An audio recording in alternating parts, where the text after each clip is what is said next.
Out of the gates and ready to go. OutKick 360 is underway. Friday edition is here. We've been waiting on it. Short week. Felt longer than normal, honestly, with the holiday going into New Year's Eve. Happy New Year to you. Great show planned. We've got Trey Wallace, who's going to join us in 20 minutes. OutKick.com, SEC columnist. He'll be with us to discuss all of the matchups in the college football playoff, New Year's Six, and more. And Fred Taylor is today's special guest with our guest host, Keith Bulluck, one of my favorite guys that I ever was around in a locker room. And it's turned into a cool friendship on and off the mic. Keith, welcome, man. Yeah, thanks for having me. I've been here before when you guys first started. I feel like I was on a stage outside. Yeah, we were. Which was cool. You want to be outside today? Hey, look, it's not that bad compared to last week, but no, I don't.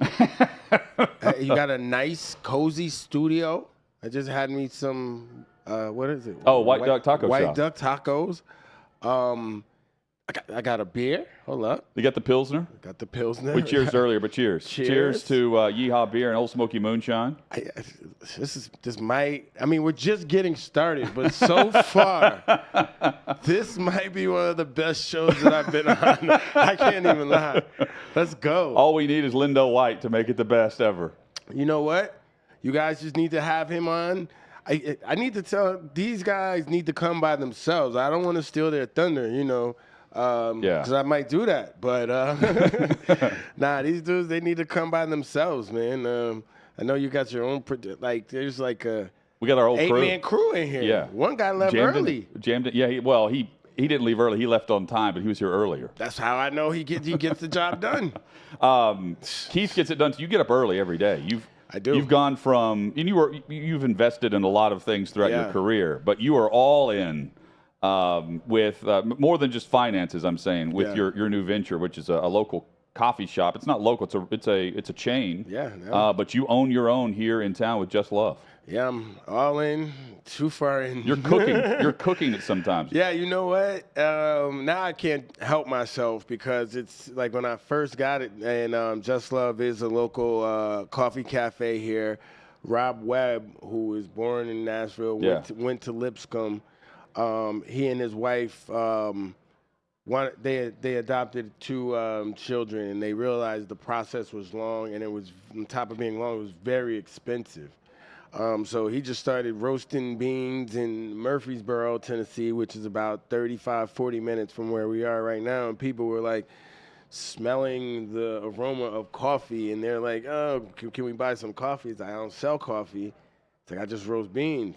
And he's like, hey, I need to sell some coffee. You know what I mean? So he started slinging Joe, and, he started franchising, and I got in on one of the earlier franchises. Chris Johnson, former All-Pro running back from the Titans, former teammate. He invested, and actually he invested first. I don't drink coffee, but when the draft— It's amazing. You're like Brady. Right? When the draft came here, though, it was crazy. Like, people would hit me up, where do I go? I was like, go to 6th and Peabody and get some White Duck Tacos and drink some Yeehaw beer and get some Old Smoky. Did I hit them all? You hit them. All right, cool. You crushed it. Yeah. So, but I was doing that type thing around the city, and I was sitting there just like, dang, it's crazy. The only thing I own is my house. You know what I'm saying? Yeah. So it took me like 10 years to really see how Nashville really is growing. Like, you know what I'm saying? Yeah. So now you've got a footprint there. I mean, you've got real estate stuff out west too, but I think it's cool, man. And you have allowed me. I'm a big fan of Keith Bulluck, former Titan linebacker, Syracuse Orange men or Orange? I'm an Orange man. Okay. I'm definitely from the Orange man era. The Orange, they do what they need to do. I respect them. I cheer for them. I give them one eye, sometimes 2 eyes. 2 eyes in the beginning of the season, and then as the year goes, it's like a side eye.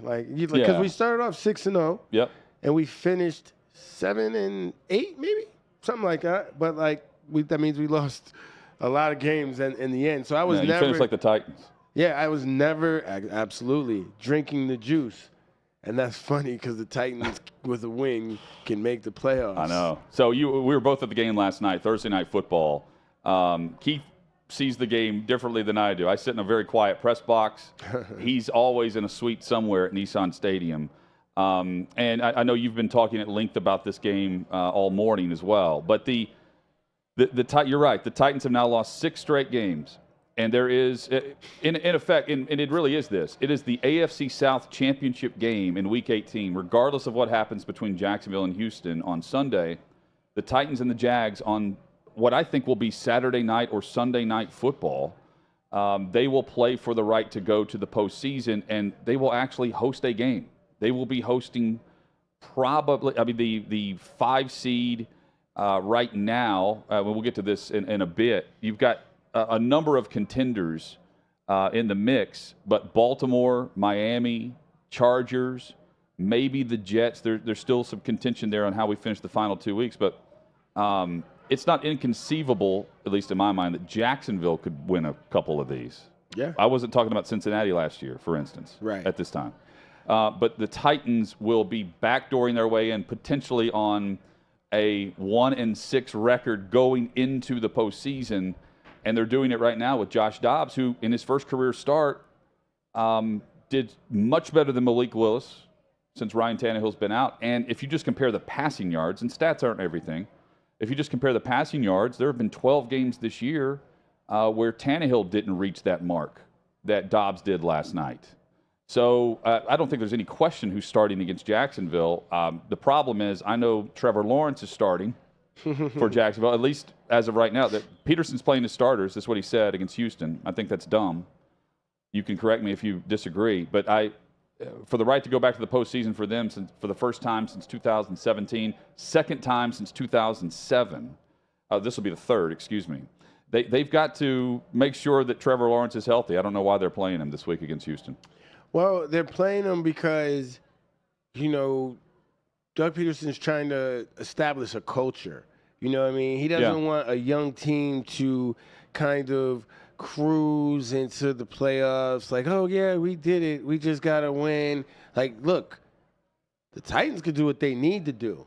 The Titans have been in the playoffs every year that Mike Vrabel has been a coach. You know what I'm saying? This will be his first losing season. Right. So he's at liberty to do as he pleases, but with Doug Peterson just getting down there, he's starting to win over now the fan base. Because at first, you got to come in and win your team. He's starting to win over the fan base. So if he just takes the foot off the gas now, like, damn, they're there. They are there. Like, they control their own destiny. So they are there. And as the coach, as the leader, leader off the field, he has to make those corporal decisions. He's the general. I wonder, though, and you've been in these situations. You're on a 10-0 Titans team, and you knew you were 13-3. You had the number 1 seed. There are games where coaches will go through the week like normal, and then the night before, the day of, we're sitting you today, right? They go around the locker room after warm-ups and say, hey, shut it down. Yeah. Or it's one of those things, he's getting them revved up because they're essentially hosting a playoff game. Yeah. So we got playoffs start next week. Yeah, but obviously Jacksonville has to get through this game. Now we're talking about Jacksonville. We're going to transition to the Titans. Yeah. But Jacksonville, they have to get their minds right and realize that, okay, Tennessee knows because they're not playing this weekend because they already played last night, that next week it's all on the marbles. But Doug Peterson cannot allow his team, his young team, second-year quarterback. It was a disaster last year based upon how it started in the coaching. Now they got somebody real there that has won. So Doug Peterson has to finish the task. This is how you really do it. This is why everyone is playing. So Doug Peterson will definitely explain that to his team, and probably has explained it today. And you're right. I mean, this is the first time those guys have been in this situation. Yeah. The Titans have been there. Yeah. So Vrabel sits Derrick Henry and Simmons and others last night. And it was a 4-point game going into the fourth quarter. Yep. So yesterday we had guest host JP Arancibia. And JP bet on the Titans at OutKick.com/bet. He took the Titans plus 14. It was a push? It was a push, and I took the minus 14, and I took the over. I lost the over. I thought Dallas was going to boat race them last night. Really. and I want to get to the Cowboys in a moment. But the Titans held their own through 3 quarters, and a big fourth quarter for Dallas won that game on Thursday Night Football. And it's a Vrabel group, and for the vast majority of this team, it's a John Robinson group too that has been there and done that. We showed the graphic earlier. First losing season for the franchise since 2015 is guaranteed now, but they've been through the process of gearing up for the postseason. Jacksonville has not. And so to your point, that may be why Peterson's got to play it this way. He's got to, because you want this team to have this mentality for a long time. And where are they playing Houston? I think it's in Jacksonville. Right. If I'm not mistaken. Is it in Houston? Well, the reason why I asked, because if it is at home, they get back-to-back home games. Yeah, it may be in Houston. It's in Houston? Okay, well, it's in Houston. It doesn't matter. But they can't – this team is so young that they can't look forward is where I'm going at. What I was saying before, if they were at home, they're going to defend the fort 2 times in a row.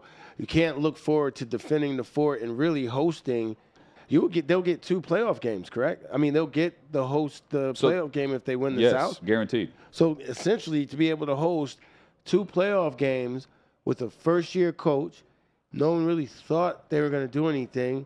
They were building from the same bones of a team that's been around the last couple years. Now, was it an impressive season? No, but they're trending in the right direction. And to win the AFC South for Doug Peterson, to host a home playoff game, you won over the city. Now, let's go to the draft. Let's go to free agency. Now we can get wide receivers other than Christian Kirk that want to come with Zay Jones and everything else that they have. They have Calvin Ridley next year too. Right. So, yeah. Yeah. I mean, they're in a good spot, and it's mainly because we have seen Trevor Lawrence now, I think, turn a corner. Yeah. Like the AFC, we've gone all week looking at the AFC playoffs. Who is locked in right now? Josh Allen, Patrick Mahomes, Joe Burrow, Lamar Jackson, Justin Herbert. And Trevor Lawrence can add his name to that mix this year in year number 2. We haven't really talked about Lawrence in that same conversation with that group. That's massive for them. Yeah, and, Trevor Lawrence has always been spoken about at each level as the top quarterback or in that elite group. So him getting these next 2 wins, beating the Titans, it doesn't matter once they get to the playoffs. He goes into this offseason. I'm sure Jacksonville will start to get the notoriety that they kind of hope and look for. Well, and everyone else is start to dig themselves out of the cellar that they've been in. That's the division right now. Yeah, sure. The Titans lose. There's a sentiment here that it's some moral victory.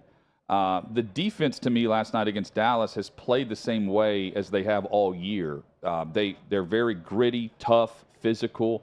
They know what is expected of them, and they are the definition of next man up. I can't say the same thing about the offense, but Vrabel and that staff, they do a very good job defensively. When someone goes down, except for Danico Autry, when someone goes down, they do a really good job of stepping in and doing enough to where you give your offense an opportunity in the fourth, and that's where the Titans have really dropped off. They have not been the offense of the past that has been more of a second-half offense to finish a game, and they're not coming up with those big plays, and they haven't all year.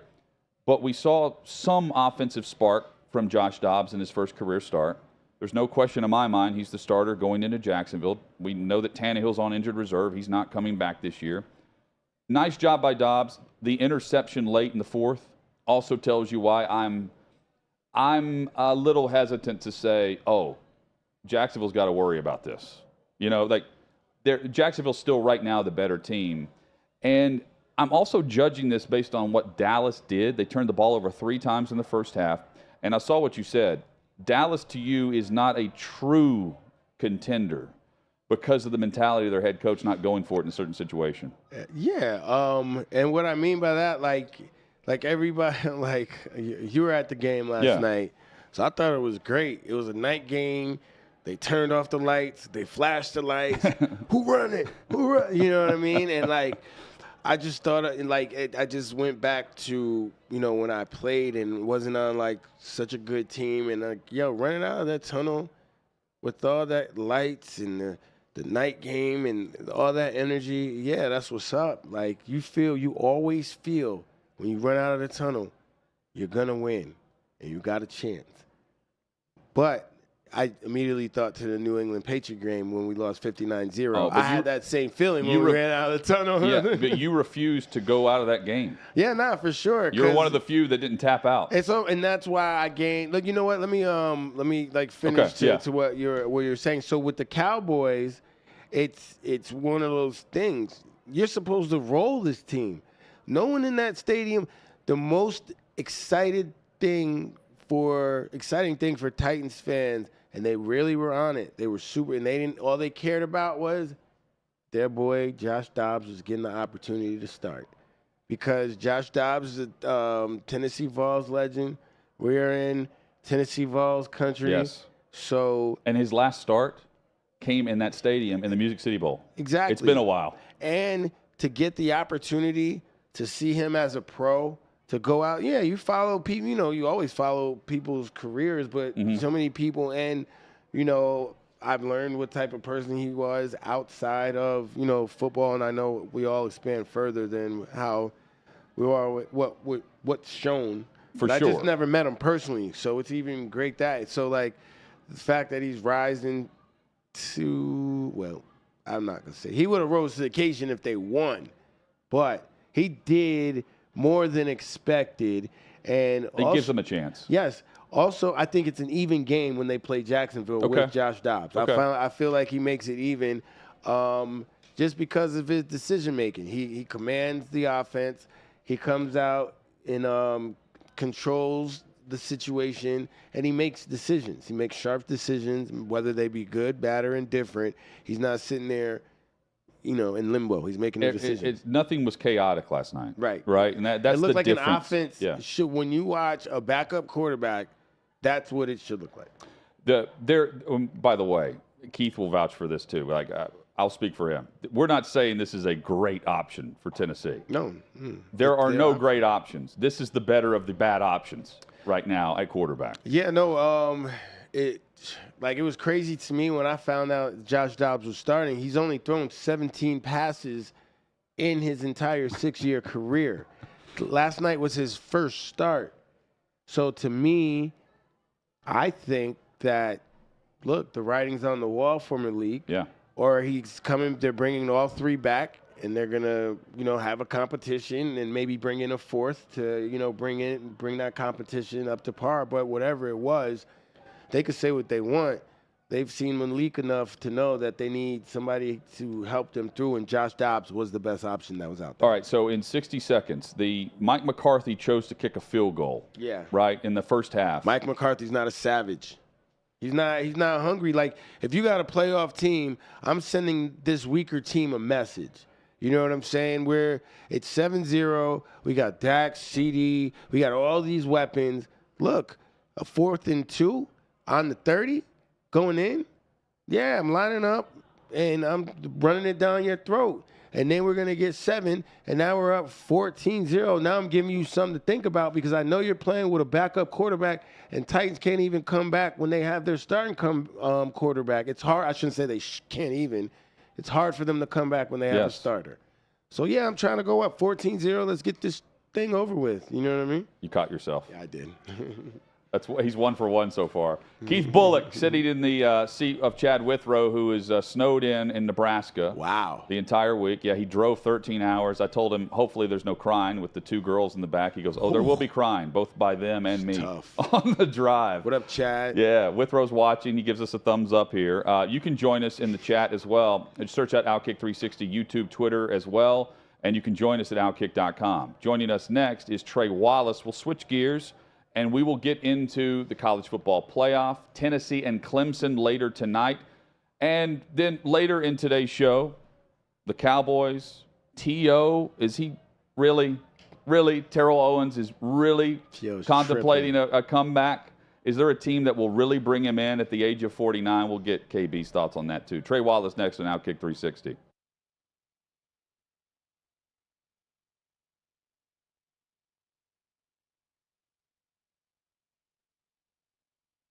In the latest edition of the Trey Wallace podcast, I am Trey Wallace, happy to be joined by Saturday Down South national columnist, correspondent, you name it.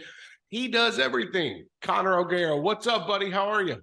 I'm doing well, man. It's nice to do a little home and home with you. Had you on the Saturday Down South podcast last week, be able to come on your show this week. I feel like there's like a million things that we can talk about as we get into bowl season. So, yeah, man. I guess because I went in like 12 different directions with you, so it's only fitting that we probably do the same with me. No, man, it happens. And we're getting into the crazy part of bowl season. Kind of like, the mid-majors are out of the way. Now we're starting to get some of the bigger games that folks can get excited about towards the future. Starting on like Friday, and you get a nice matchup Friday night with Tennessee Clemson, a couple other matchups scattered, throughout the day, then getting into Saturday.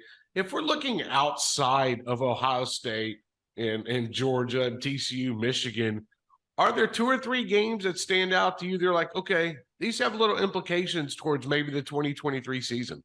How about South Carolina, Notre Dame in the Gator Bowl? Really interested to see the way that this plays out for Spencer Rattler, somebody who has just had a season that I don't know if there's a recent comp to it where, man, after those first 10 games, everybody who was low on Spencer Rattler was like, see, this is why this was never going to work. What a horrible decision. South Carolina kind of wasted a year with all these great skill players, a lot of Marcus Satterfield hate. And now, just like that, after the 2 games that Spencer Rattler had, he's got a chance to do something very unique. And I wonder how that impacts his NFL draft status. I wonder if he is deciding based on how he performs in this game and the feedback that he gets, if he's coming back for another year. Shane Beamer would love to be able to move past sort of the awkwardness of these last few weeks with Marshawn Lloyd, Jaheim Bell entering the transfer portal. So I've got a lot of attention on that game. And then obviously against the Notre Dame team that's had a very herky-jerky year in itself for year one of the Marcus Freeman era. So looking forward to that. And then a game that I'm going to be at right after I come back from the Peach Bowl will be the ReliaQuest Bowl, which I still want to call the Outback Bowl because come on, let's the Outback Bowl. It's still the Outback Bowl. Like let's be real. But yeah, seeing the way that Zach Arnett responds to a very atypical situation. I think it was Ross Dellinger who said this is the first time that a sitting head coach has died while active since like Randy Walker 2006. I mean, This is very strange to see this set of circumstances. Fortunately for Zach Arnett, a few weeks to be able to prepare. We know that he had full autonomy on that side of the ball on defense. So you would hope that Mississippi State with a veteran quarterback and Will Rogers is going to be ready to go. I don't think they're losing that football game. I just don't. I'm kind of amazed that the spread is only Mississippi State -1, seeing as how Illinois is not going to be playing with Chase Brown, who's kind of the heart and soul of that offense. So I'm really looking forward to being able to see the way that Mississippi State responds. But yeah, there's intrigue. You want to get into Kentucky and Iowa, the rock fight that could happen there. Are they going to get the 31 points? Like, that's the biggest thing that stands out to me. Well, they hit it. How's that, dude? How's that over under not in the 20s? It's going to be bad, but I'm looking forward to it. That's got the Sickos committee written all over it. It's one of those games where, and I put it in a column that I had written this week. It's like, okay, what are you getting out of the offenses? You have no idea. Are you going to get something out of Kentucky running game? Okay, well, that's going to be interesting and hard to find out.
OutKick 360 rolls on. Special guest host Keith Bulluck in the house, former Titans linebacker, New York Giants linebacker, Syracuse Orangeman as well.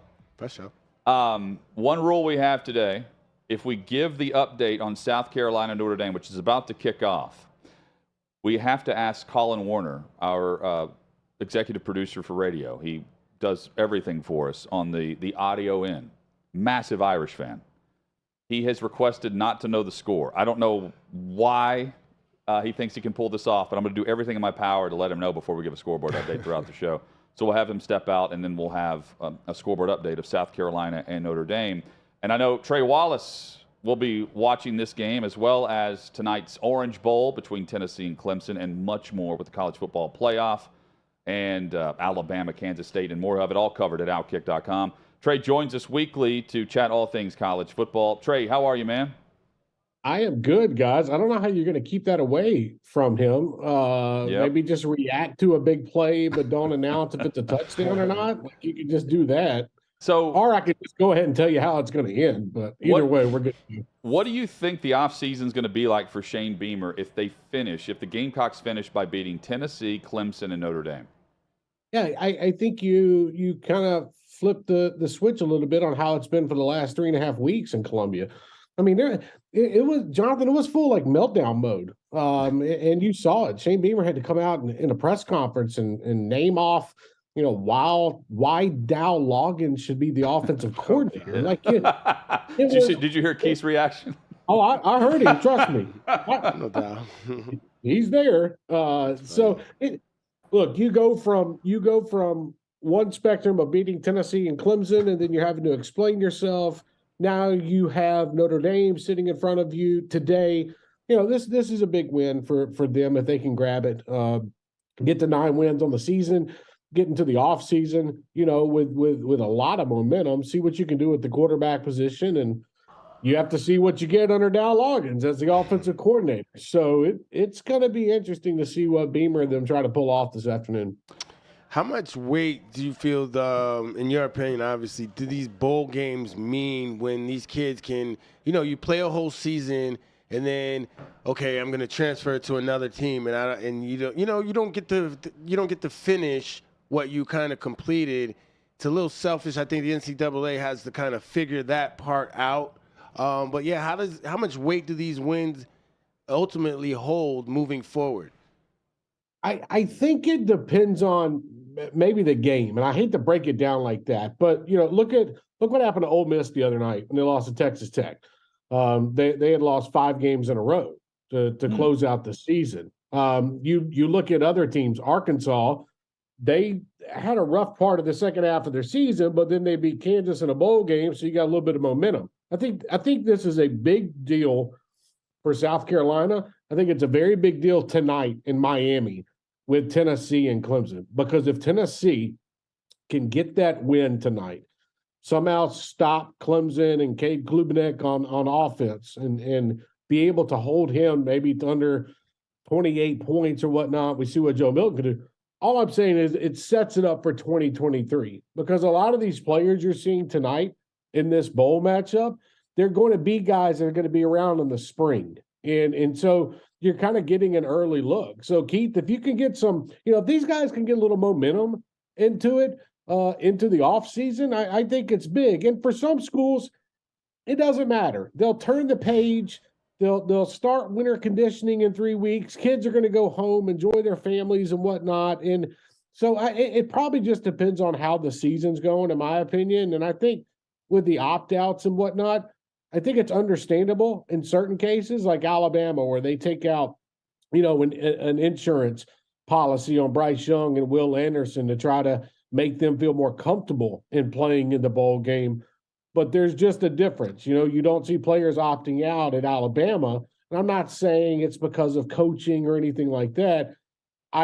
There's a mentality instilled into those kids at Alabama. They're going to finish what they started. So it's been interesting to see over the last couple of weeks. Trey Wallace with us. OutKick.com is where you can read his work. You can follow him on social at Trey Wallace _ by the way, check out the Trey Wallace podcast while you're there. Trey, speaking of the Orange Bowl, it's very difficult for me to get a read on this game. a good feel for this game. Number one, I don't trust Joe Milton the same way Vols fans trust Joe Milton, right?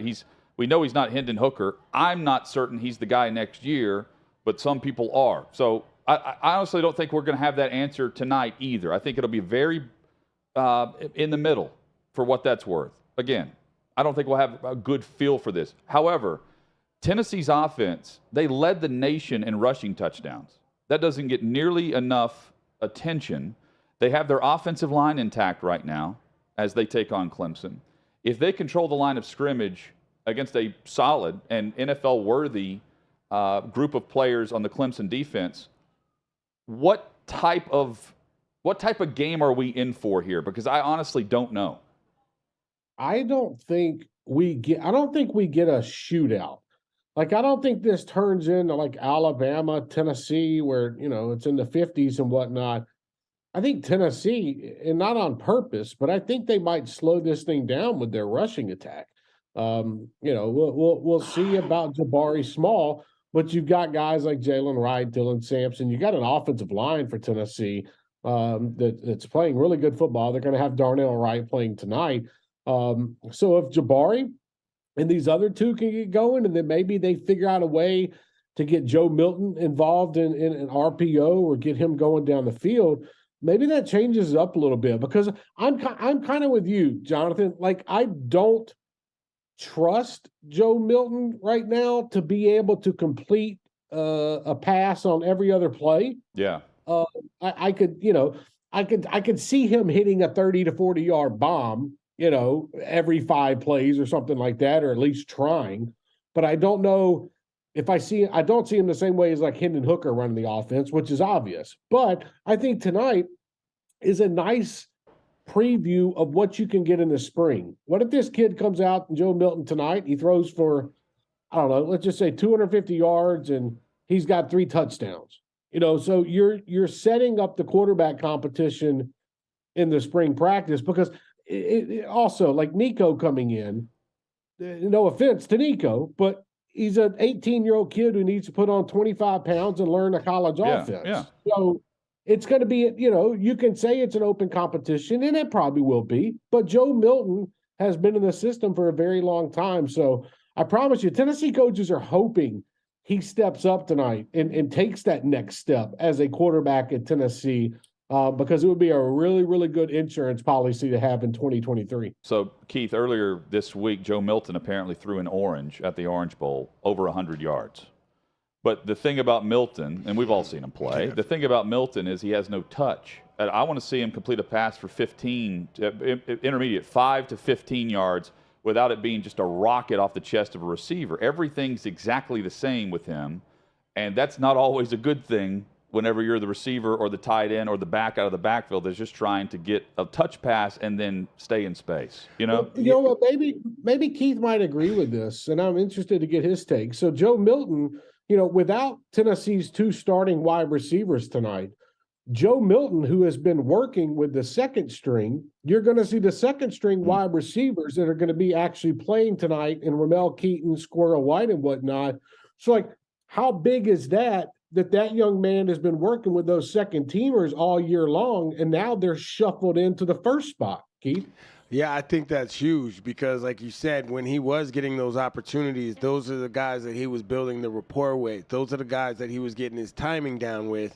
And to be going into a game that you're not going to have your 2 star wide receivers, these young guys saw what these other guys were able to do in this offense, and they're looking at it like, yo, this is my time to shine in the Orange Bowl. And to what you were saying, they come back in the spring with that confidence of already been in a big game, made plays. They did some things when they had the opportunity this year, but it was with Hendon Hooker.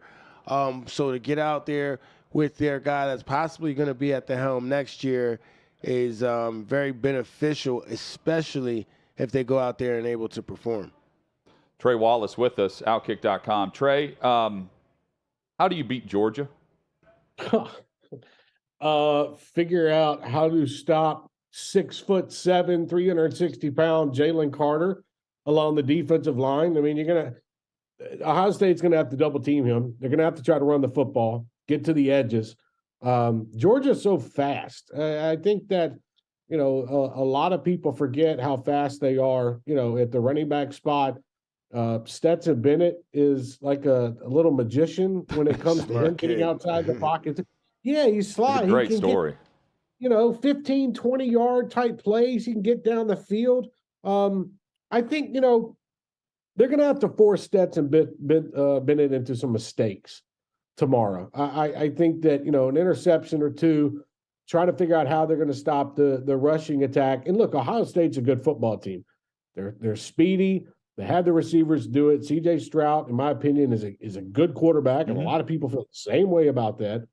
But how much do they pick on the Georgia secondary? I think that's what separates this game. Are they going to try to beat them deep, as often as they can, or are they going to go intermediate in 15, 20 yards across the middle?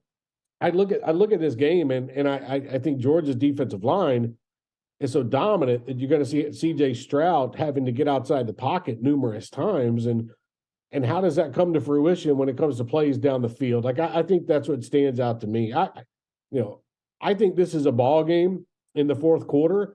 I think Georgia probably adds a touchdown and a field goal somewhere towards the end, maybe makes it a 10 to 14-point game. But it's not going to be surprising one bit when Ohio State is sitting in this football game late, and Georgia is going to have to flip the switch and try to put them away. So I just feel like Georgia's defensive line is too dominant right now and too quick. So we'll see. So with that being said, will Ohio State be able to establish a running game, one? And then the second fold is, look, Michigan ran through Ohio State's defense. And that's Big Ten football. Now, when you add size and speed that Georgia is bringing, if Ohio State can't get there, because I think they'll be able to pass if they're able to hold up in, obviously in the line of scrimmage and whatnot. But they're going to need that running game to produce they're going to have to play complementary football, run, pass, and obviously they're going to have all phases of the game. Is Ohio State that good? I mean, Keith, you kind of hit on it too a little bit too. Michigan did that against Ohio State without Blake Corum, their top running back in the country. I mean, he was hurt. So they're, technically they're doing it with second and third string backs and J.J. McCarthy at quarterback. It all depends on how much Ryan Day or how many times Ryan Day is going to try to establish a running game.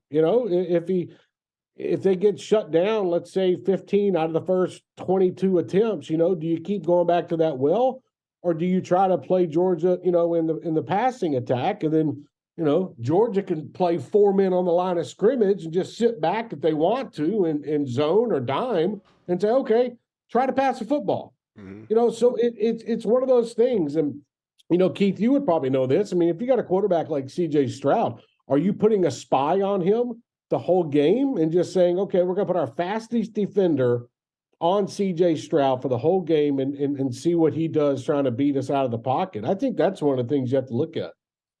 The thing, too, about Ohio State is they're basically Georgia of last year. Georgia was 1 or 2 throughout the entire rankings all of last year, and then they lose in the SEC championship game to Alabama, and they go into the playoff in the 3 seed. And they get the extra opportunity. And Ohio State, after losing to Michigan, didn't play in the Big Ten championship, but now they have the extra opportunity. And there is a vibe with that. Keith, you didn't go to the New York. I don't know if it's because you thought Syracuse was going to lose or not for the bowl game yesterday. Maybe. I wasn't. I lost interest. Okay, so I was confident in what you're saying, Trey, about Ohio State making this a game until Eddie George was here on Tuesday, guest hosting, and I asked him what he was doing for New Year's Eve, and he said he was thinking about going to Atlanta, where this game is being played. Ohio State, Georgia. The fact that Eddie George doesn't have a suite for Ohio State, the college football playoff against number 1 Georgia, tells me everything I need to know about this matchup. He was there for the Michigan debacle in the second half, and he's not going to Atlanta on New Year's Eve. It means he doesn't feel they're strong enough. He doesn't feel they're strong enough. He was trying to get a reason to go, and he said he didn't want to drive in the rain. Think about that. Come on, Eddie. Think about that. Now, you know, some way he'll get some charter flight to Atlanta. He'll be there tomorrow, and he'll be shown on. And mine the was camera. the Pinstripe Bowl. Like, come on, man. You can't, But I'm reading into it, and I got you. Eddie laughed at me when I called him out on it. Yeah, he can get somebody to drive him. He's good. I mean, if he wants to go to that game, somebody will drive him down to it. If he does, look, if they win, I bet you he'll go to the next one. Oh, in LA for sure. You'll be there too. Yeah, sure, why not? You can join me out there, Keith. We'll have a good time, buddy. Nice, I'm telling Buckeye. you. We'll just have to figure out which other team is going to be out there. From the Atlanta region, or is it going to be Michigan, TCU? So what do you think? Yeah, that's a great transition. What do you how do you think about that one? I just think I think J.J. McCarthy and Michigan, the way they're able to run the football, this is a redemption tour for Michigan. After getting embarrassed last year in the Orange Bowl by Georgia, it just feels like one of those games where they're going to come out and they're going to lay the hammer on TCU. Now, I think Max Duggan is good enough to keep this TCU team around for a while. I think, Condre Miller, great running back for TCU, but can they really do it against Michigan's defense? And if J.J. McCarthy gets hot throwing the football, but also running the football like he did against Ohio State, I don't think TCU has a shot of hanging in there for 4 quarters. So it just, I love the TCU story. Don't get me wrong. It was good for college football. But I think the Michigan story of redemption and getting to that national championship game overwhelms the Horned Frogs this weekend. With Harbaugh being there for so long and having his struggles early, like being on the hot seat for however many years, to now finally seem like he's getting it dialed in, what do you think he changed about himself that allowed him to get the players that he needed and to buy into whatever style, he was implementing with them? Keith, I think one of the biggest things is he kind of let go of control of both sides of the football. I think that was monster for him. You can only do so much as a head coach. And I think that, if you're a good head coach, you delegate things down and you let your assistant coaches run it without trying to stick your nose into everything. And I think what you have seen out of J.J. McCarthy is a positive sign of how much Harbaugh has been working with him and focusing on the quarterbacks. I really do. So I look at this game overall, and I look at Michigan overall. For them to get back in this position of being able to play for a national championship potentially, if they win, it shows you that not a lot fell off from last season, but also that Harbaugh was like, okay, something wasn't working last year. We get embarrassed the way that we did. We didn't show up in the semifinals.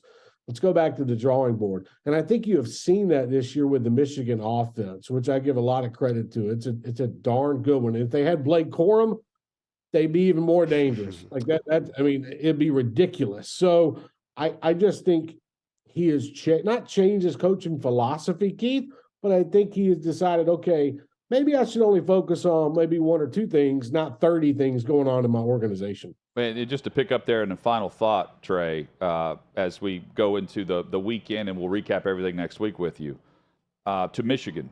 So they had Michigan State and Penn State. They split those games last year. Now, they ended up making the playoff. They split those games last year. The combined score, Wolverines 54, opponents 54 with those 2 teams.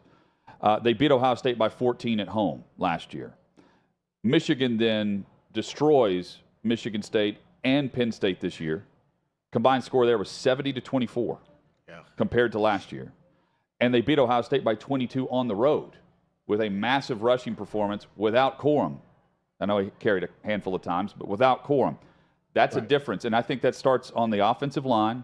And I'm curious how they hold up, not necessarily against TCU, but against the physicality of what Georgia brought. Because everyone thought, Michigan's going to be able to match what Georgia's bringing in this game because we saw what they did to Ohio State. And turns out it wasn't even close a year ago. Now they have that next opportunity. And that's kind of been the mantra of the team. They're on a mission to get back to where they are. And when they have the opportunity, potentially, to face Georgia, they get a chance to prove it.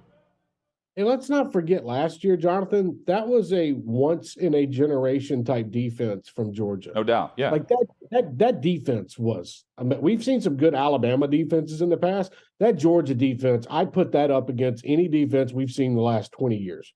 So you look at Michigan in the way that they've been able to beat opponents this year, they haven't taken their foot off the gas either during these games. And I think that's one thing that Harbaugh has kind of instilled in these guys. 4 quarters. Let's go. Let's run the football if we have to. We can work on the fly. The offense is different, and that's the biggest thing as well. They have the ability to be able to rush the ball while also passing it. I don't think we saw that double, weapon last season. So now you're starting to see an offense that came together. So it's been fun to watch Michigan. I think I'll be watching them in Los Angeles whenever who they play, which I think is going to be Georgia. I think it'll be Michigan, Georgia in a rematch for the national championship. But, anything can happen. Look, that's what we love about college football. You get a motivated TCU team in there. Maybe it's a game in the fourth quarter, but I expect to see some blue, and I expect to see some red out in LA next week. Check out the Trey Wallace podcast. Connor O'Garrett is his guest this week from Saturday Down South.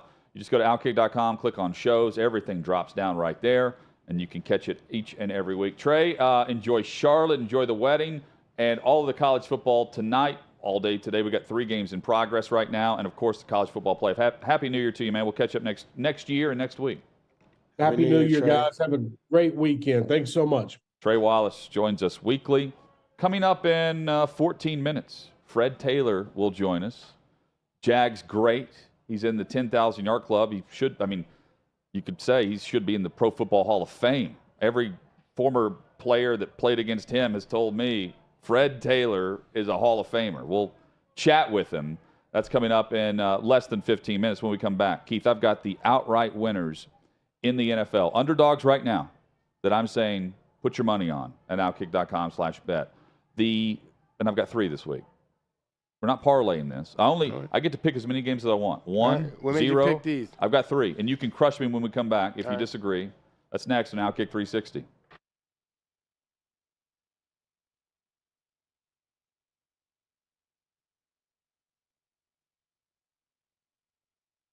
Crowning the biggest losers of 2022. That's a heavy burden to carry. It really is. Because there were so many people, so many weirdo, green-haired liberals, so fitting and so deserving of the title, but at last there can only be 3. Now, I've thought this through very carefully and made my selections, but before I announce the coveted top 3, let me recognize some honorable mentions in no particular order.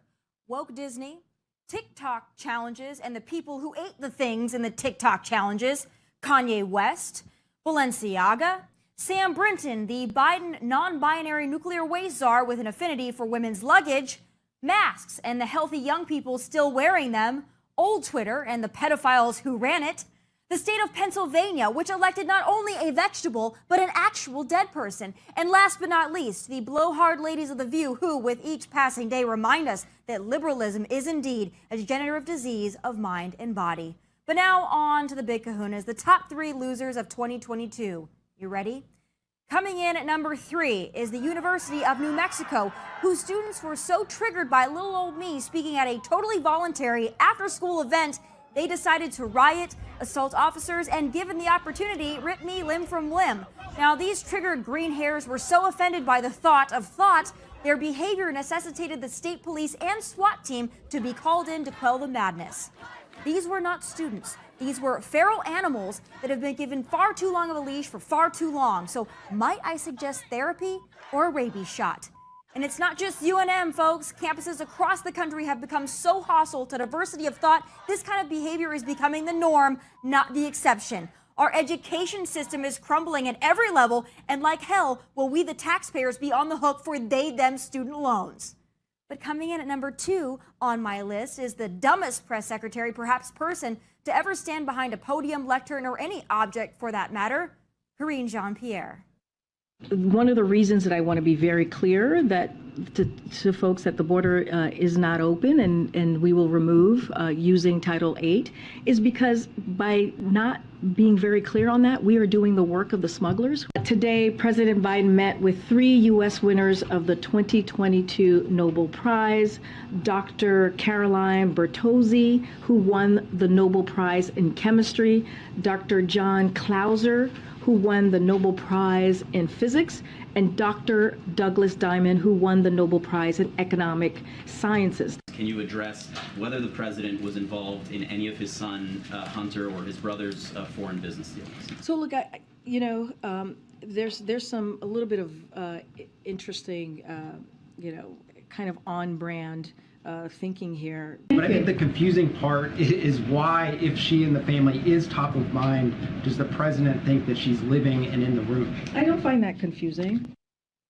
Finding stupid moments from KJP was the opposite of finding a needle in a haystack because, just like the illegals coming across our border, her moments of stupidity are numerous and with no end in sight. But speaking of stupid moments and people who don't speak English very well, my #1 loser of 2022 has made this weekly list more times than he's answered press questions, but fewer times than he's been on vacation. Ladies and gentlemen, Joe Brandon in all his glory. Start building a second school and revitalize the use of the Cherokee language. By the way, she spent a lot of time on other reservations, other nations as well. I'm worried she's not going to come home one of these days when she goes. You think I'm joking? I'm telling you. If I hear more about the Navajos than I hear about me,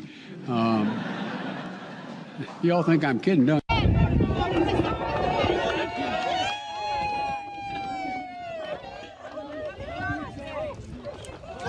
We passed $368 billion worth of help, which, as the same bankers talk about, is going to bring $1.7 billion off the sidelines in investment. We'll construct a second fab here in Phoenix to build chips, 3 nano chips, the 3 nano chip. Chips that are 3 nano, and you know what I'm saying. No, I don't know. Cisco Systems and Cyber Bastion, a diaspora-owned small business. A senator from Florida going after Medicare and Social Security? I tell you what, I don't know where, as they say in Southern, don't know where y'all been. Hot damn, boy. I tell you, look. Oh, and if you like those clips, there's about 500 more where that came from. But here is the silver lining. In 753 days...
With Keith Bulluck, I'm Jonathan Hutton. Glad you're with us for OutKick 360. From 6th and Peabody with Yeehaw Beer and Old Smoky Moonshine, it is time for my underdogs of the week in Week 17. Play these outright, not in a parlay. Individually, you win 2 of 3, you're going to win some money. Give me the Bengals at home. They're an underdog by 1.5. I think they're the better team. I think they're better than Buffalo. They're better than Kansas City. And they prove it again on Monday night. They are the team out of the AFC right now I am riding with all the way to the Super Bowl in Glendale. I like the way they're playing. Their defense is good enough. I wish they got to the passer more often, Keith. But, hey, they're not turning the football over as much as Buffalo has been. Give me Joe Burrow and the Bengals at home on Monday night. Yeah, you know what? I like that. I like that pick. I do like Buffalo. because I got Josh Allen as my fantasy quarterback. That's not a bad one. I'm in the finals. I need him to play well, but in all seriousness, I think that the Bengals are playing the best football. They got the young team. They're hot. They're playing with confidence. They got swagger, all those things that you need. They almost don't even know better. Whereas You're right. Buffalo, like, they're Pressure. trying to get back. They're trying to, right the wrong of last year. Whereas I think Joe Burrow and the crew really don't care. They just got the swag. They know they're going to go out and make their plays. Joe Cool. Yeah. Joe Cool. Joe Burrow. Hey, OutKick.com/bet is where you can go to join me. Give me the Bengals. Give me the Dolphins against the Patriots. Teddy Bridgewater. Doesn't matter who's playing quarterback. Tyreek Hill and Jalen Waddle get theirs. Patriots are also banged up. And the Panthers. Tom Brady and the Bucs have been coming back in these fourth quarters. The Panthers can run the football. They control the clock. Give me Carolina in my 3-pack this week. Fred Taylor is next on OutKick 360.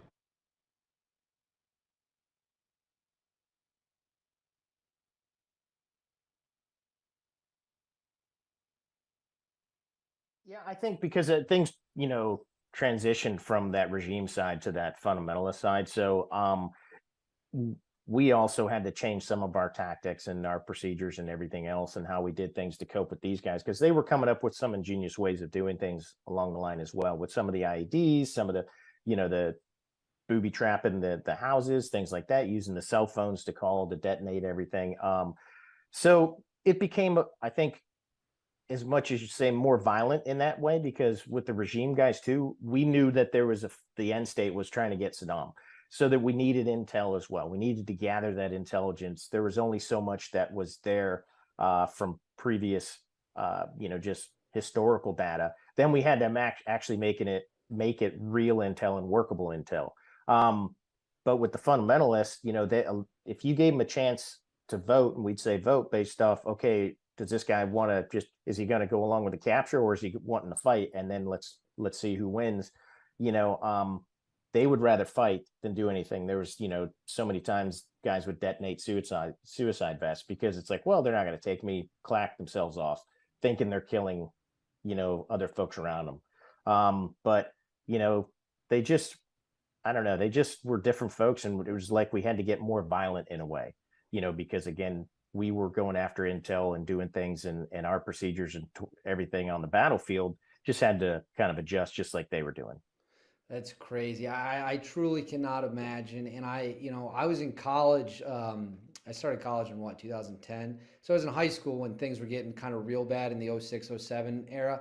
And I remember people would always talk about, like, do we really need to be fighting these guys? Are they really that bad?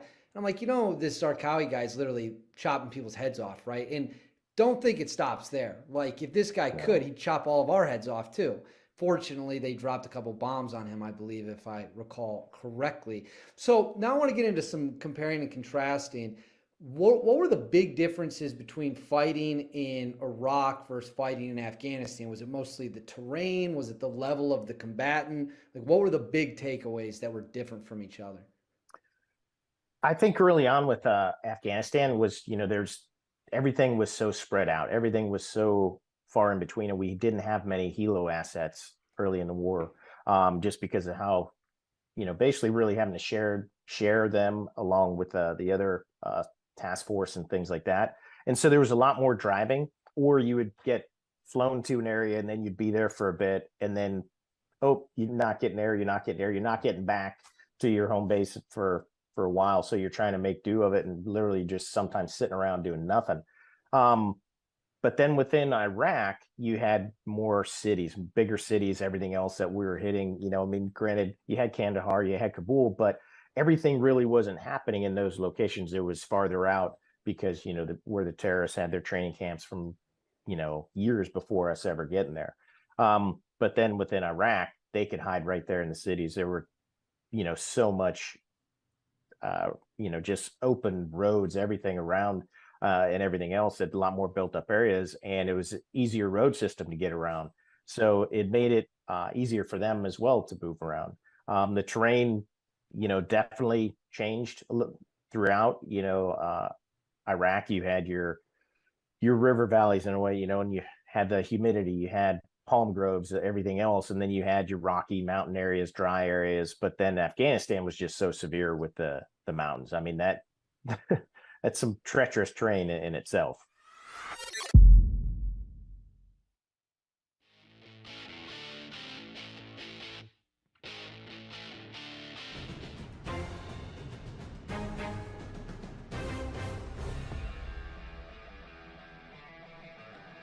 Just like that, the second hour is here, Friday edition. Happy New Year to all of you. If you're listening across the radio network, we appreciate you with this great radio partner and live streaming at OutKick.com, YouTube, Twitter, and much more. Keith Bulluck, the special guest host today, in for Chad Withrow. I'm Jonathan Hutton, and to lead off hour number 2, Keith, of all of the opponents that you and the era prior to you, really, I know you bridged the gap there, but in the locker room when I started, I would go around asking, like, hey, who's the toughest back? Post-career, who's the toughest back you faced? And it wasn't, and they certainly are up there, Bettis, Corey Dillon. There's a group of backs. Everyone, I would say 90% of the answers are our next guest. Fred Taylor from the Jacksonville Jaguars, who 12,000 yards, just under 12,000 yards for his career, 66 touchdowns, amazing career with the Jacksonville Jaguars that finished in New England, and you're bringing him on today as our special guest. Yeah, man, my guy Fast Freddy, and all those things are correct, but I was a fan of Fred Taylor and Elijah Williams at the University of Florida. Like, that was, first of all, I liked Elijah Williams first. Like, he was dynamic by himself, and then the dude with the visor came through with the bandana going crazy. And I was still in high school, and I played running back. I was a different style, but, you know, to watch that. And then Donovan Darius, who I played with in college, went to Jacksonville. So I was always watching Jacksonville. And then I get drafted to the Titans. And then,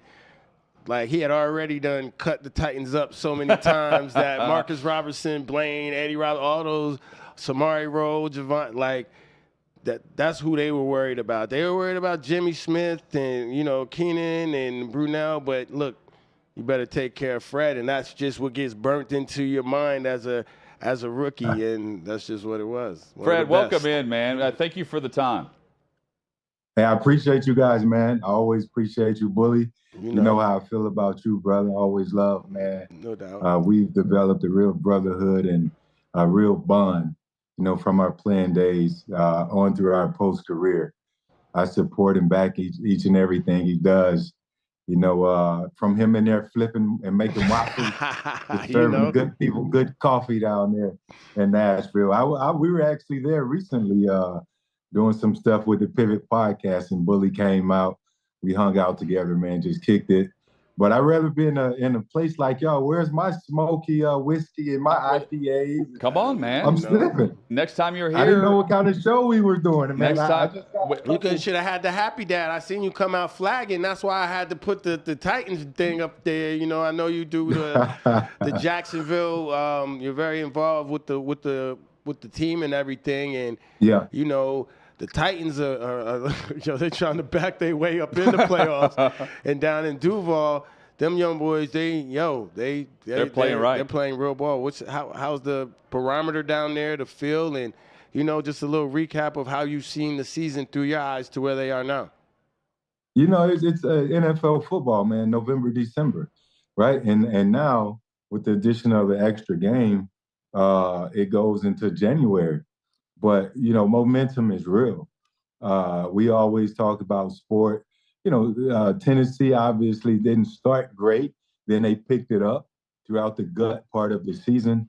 But these last 6, you know, it surprises me to see them drop 6 in a row. A team with pretty much the same talent minus A.J. Brown from the offense. The defense had been playing great over the years, and I think they added some pretty good players. So it surprises me to see them with this sort of, you know, downhill decline of late. But in Jacksonville, it's the total opposite. A team who's been spotty, you know, inconsistent throughout the year. Consistent in that they're in those games, but inconsistent that they can't find a way to win those close games. And then somehow here late November throughout December, the last 5 games, they've gone 4-1. Here they have an opportunity to, fight for a playoff, fight for the division crown versus the Titans next week. Regardless of what happens Sunday, they still are in position to go out there and fight for this division crown. So we haven't been in that position in 5 years. Tennessee's completely dominated the division, from my days. We had our spurt, but from 99, it made it a fierce rival. And now, although we like to consider it a rival, it's not really a rival because Tennessee's just dominated. You have to, bend and break and give and take throughout the course of those games. Jacksonville hasn't done that. They haven't done their part. It's been total domination by the Titans. They've been built well. They got an amazing coach. But now Jacksonville, I think they have a solid coach in Coach Peterson. They have a great quarterback, a guy who has the ability to be great. Let me not get ahead of myself in Trevor Lawrence. He's identified himself as the franchise guy, which we need. Travis Etienne, in addition of Evan Ingram, who you have Evan and Christian Kirk and Zay Jones, along with the veteran Savvy Bet and Marvin Jones on the offensive side, and then on the defensive side, led by Josh Allen and Trayvon Walker, the young guys. So they're building up a team down there in Jacksonville, man, and they're excited. They're young. They're just out there playing. Half of them don't know any better. They probably don't even know the tiebreaker rules. They're just out there playing, which is good for them because bottom line means just win. They got to beat the Texans, got to try to beat the Titans in the final week, and the better team will come out on top and make the playoffs. Did you catch any of the Titans game last night by chance, the Cowboys? Oh yeah, by design. I thought it was one of those tricky calls by Coach, but the game was pretty much. I don't want to call it meaningless. I never want to call a game meaningless because you have guys out there that you want to take a look at. Well, yeah, your coach is going out there to win. Your coach is going out there to win. You know what I'm saying? And the comments that I've heard from Doug and everything that's come out of Jacksonville thus far is, look, we're going to play our guys. We're going to win. They have a few injuries. On the offensive line, they lost Cam Robinson. On the defensive line, they lost a backup, pretty valuable backup in Dwayne Smoot for the season. So now they got to be able to put guys out there, give them reps, and see, see how they're gonna substitute packages, what those are gonna look like. See if the tackle can stand up to pressures these next couple games. They got to get them reps. So you got to play your guys. It's X amount of games left. You got to play your guys, and you got to see what these guys look like. You do want to try and be careful with injuries, but at the same time, when you play cautious, you play scared and timid, that's when injuries happen. We all know that. And hopefully for Doug and the squad, they just go let it all hang, and whatever happens, happens. Check out the Pivot podcast. Channing Crowder, Ryan Clark, and our guest currently is Fred Taylor. I'm curious. So I thought a great sign for where this team was is when they traded James Robinson. I know that sounds weird, but when they traded James Robinson and they went all in with Travis Etienne, who's coming off the injury, he had a redshirt year, quote unquote. I was watch out because the organization is fully behind this dude, and they just traded away a guy who was very opportunistic and took advantage of his opportunities when he had them in Robinson. Traded him to the Jets, and it's been Etienne. And what a dynamic back, and what a weapon that we see now for Trevor Lawrence. Yeah, Travis Etienne, he's very dynamic. What he has to do to get better as a back is he has to take care of the football. No matter who's back there. My grandmother, if she's back there, I will criticize her if she doesn't have ball security at the front of her, priority list when she's lining up. Travis does have to take care of the football, number one. Aside from that, he's so dynamic. He has great vision. I thought he outdueled James Robinson in that department. He probably had the best vision of any back in the past several years that has been down in Jacksonville, and that also includes Leonard Fournette, who's an amazing running back in himself. But Travis, he runs with power. His shiftiness, his vision, his ability to jump cut, all of that gives him an opportunity to display power in his running game. And he always finishes downhill, which is what I love in a running back. He can catch the ball out of the backfield. So he's a great addition to what the Jacksonville has done in their offensive schemes this year. They're ranked number 6 in offense this year, which is a testament to Trent Baalke in the front office having conviction and not being afraid to trade James Robinson. I thought they should have got a higher pick than the 5th, but that's neither here nor there. That's done. But he made a trade. He did it with conviction, and Travis stepped up, brought in those three receivers I mentioned. All of those guys are 65-plus receivers. So I'm not Travis. I apologize. Trevor, he's been able to spread the ball around and not hone in on one guy, which makes them better offense because defenses just can't, say, look, we're going to double this guy. You got to play sound defense across the board and give it as it or take it as it comes. So, it's pretty good what Jacksonville is building down there. Fred, it sounded like you were describing yourself, but add 230 and a 4.3 to that description of Travis Etienne. That being said, man, towards the end of my career, I had an opportunity to play for Tom Coughlin. And in the beginning of your career, you had an opportunity to play for Coach Coughlin. And I always heard that he's a tough coach, these things and the other. But a 31-year-old Keith Bulluck could understand more of a coaching style of a Tom Coughlin than a 21-year-old Keith Bulluck would. So tell me about how it was for as a 21-year-old Fred Taylor coming in to, with Tom Coughlin and how he kind of affected your career as a pro. Coach, just starting from the back to the front, he made me the man I am today, man. I absolutely love Coach Coughlin. It took a while to understand what he was after. All those years coming to Nashville, playing the Titans, going to hang out with Samari, a.k.a. Doorknob. Doorknob. Doorknob. So we would play, endless hours of Madden on the PlayStation. And when Coach Coughlin caught wind of it, he was pissed.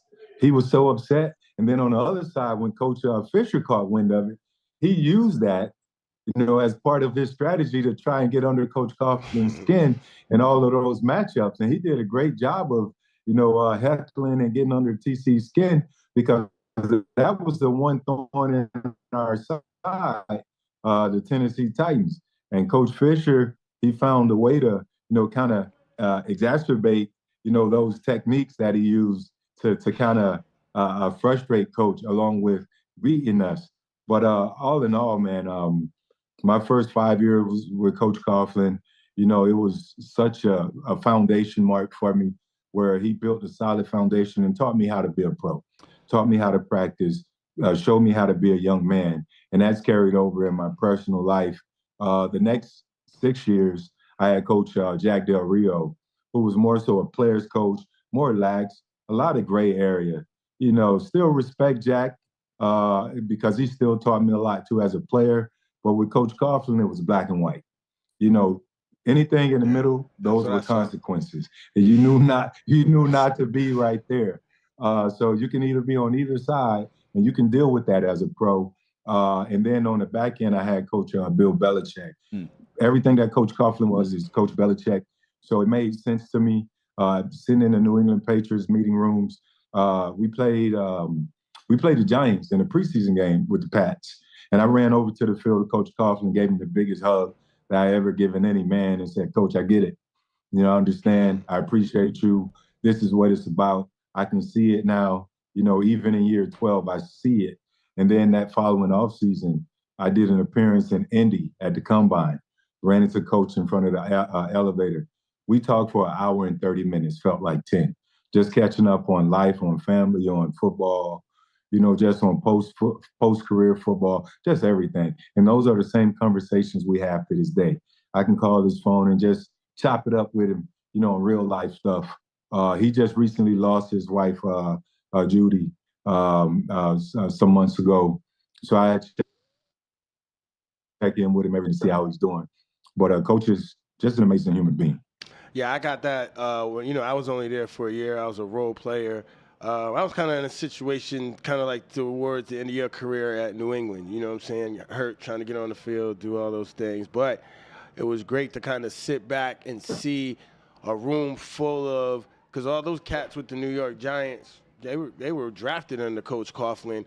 And that year I was there was the year before they went back and won the Super Bowl. And I was already on a good team. You know, things just didn't go your way. And, you know, I definitely had a tremendous amount of – respect for Coach Coughlin after that, and I know what you mean by no gray area, just black and white. And if you could get down, you could get down. If not, you know, you could hit the highway, and I respect that. Right, that's exactly what I think all players should want. But again, when you come in at 21, especially nowadays, with the sense of entitlement,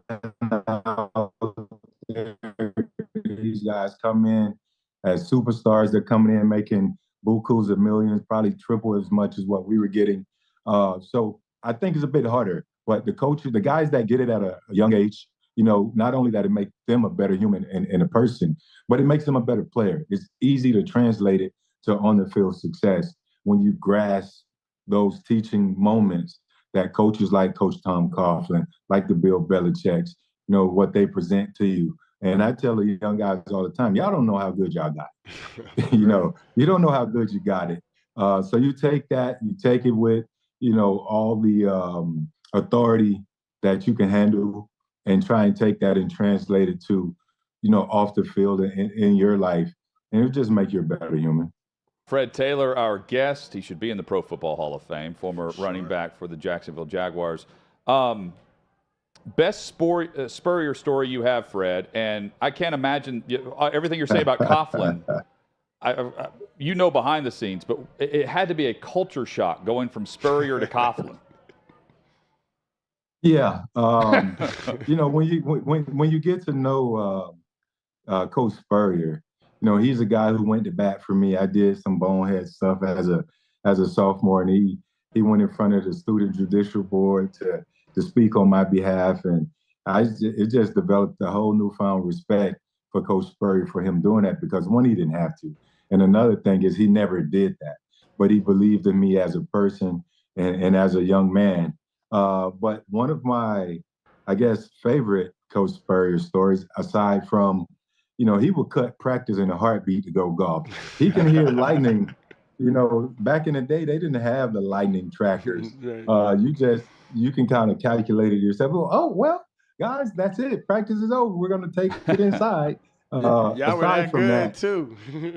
Yeah, we were that good, thankfully. But aside from that, Coach Spurrier, you know, for example, you know, if someone messes up during the game, he would say, number 53, Bulluck, Keith, come over and stand by me. You know, it's not your fault. It's our fault. We recruited you. You know, I would rather a coach just tell me, look, I messed up. Oh, snap. Just tell me I messed up. But coach would say, come on, stand over here by the old ball, coach. It's not your fault. It's our fault. We recruited you. And then he'll turn to the side and laugh with you. You know, but he would laugh it off, man, just kind of break the ice. No, but he's an amazing person, a jokester, a comedian, takes his golf seriously. But he also takes his coaching, you know, seriously as well. And to have gone from Coach Spurrier to TC, two different ends of the spectrum. I remember my pro day, TC ran my tongue out of my mouth. Son, you tired? Or you want to get drafted to Jacksonville? Oh. So he, like, no jokes, no smiles, no smirks, just straight like up. This. And Coach Spurrier was totally opposite. But both guys, both men, made me a better man. You know, and I'm thankful to have been able to experience all the coaches I've had, from Spurrier to Coughlin to Jack Del Rio to Coach Bill Belichick. They've taught me a lot. I've been able to take bits and pieces from all of those guys.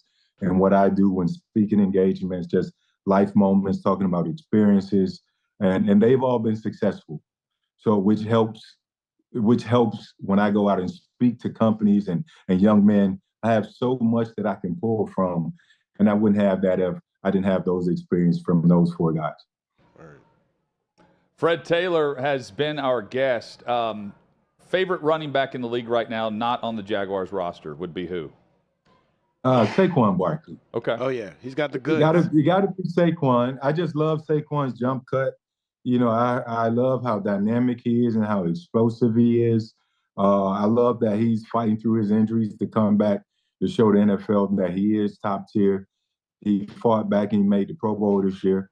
Hopefully, the Giants or another team will compensate him accordingly because he's deserved it. Just been through a lot, but still, he's handled himself as a consummate pro aside from his abilities on the field. Just to mention a few guys, JT and Jonathan Taylor, the way he wears that 28 with Taylor on the back is a beautiful thing. he got to stay healthy, man. He got to stay healthy. And lastly, I can't discount my guy from Yulee, Florida. You know, the Laz King, man. He's a beast, and he's such a different back. You know, we haven't seen any back like that in terms of size since Eddie George, the stature. You know, but what he has that Eddie didn't have, he has the jump cut for such a big guy. It's so good. And obviously, he doesn't care who he's stiff-arming.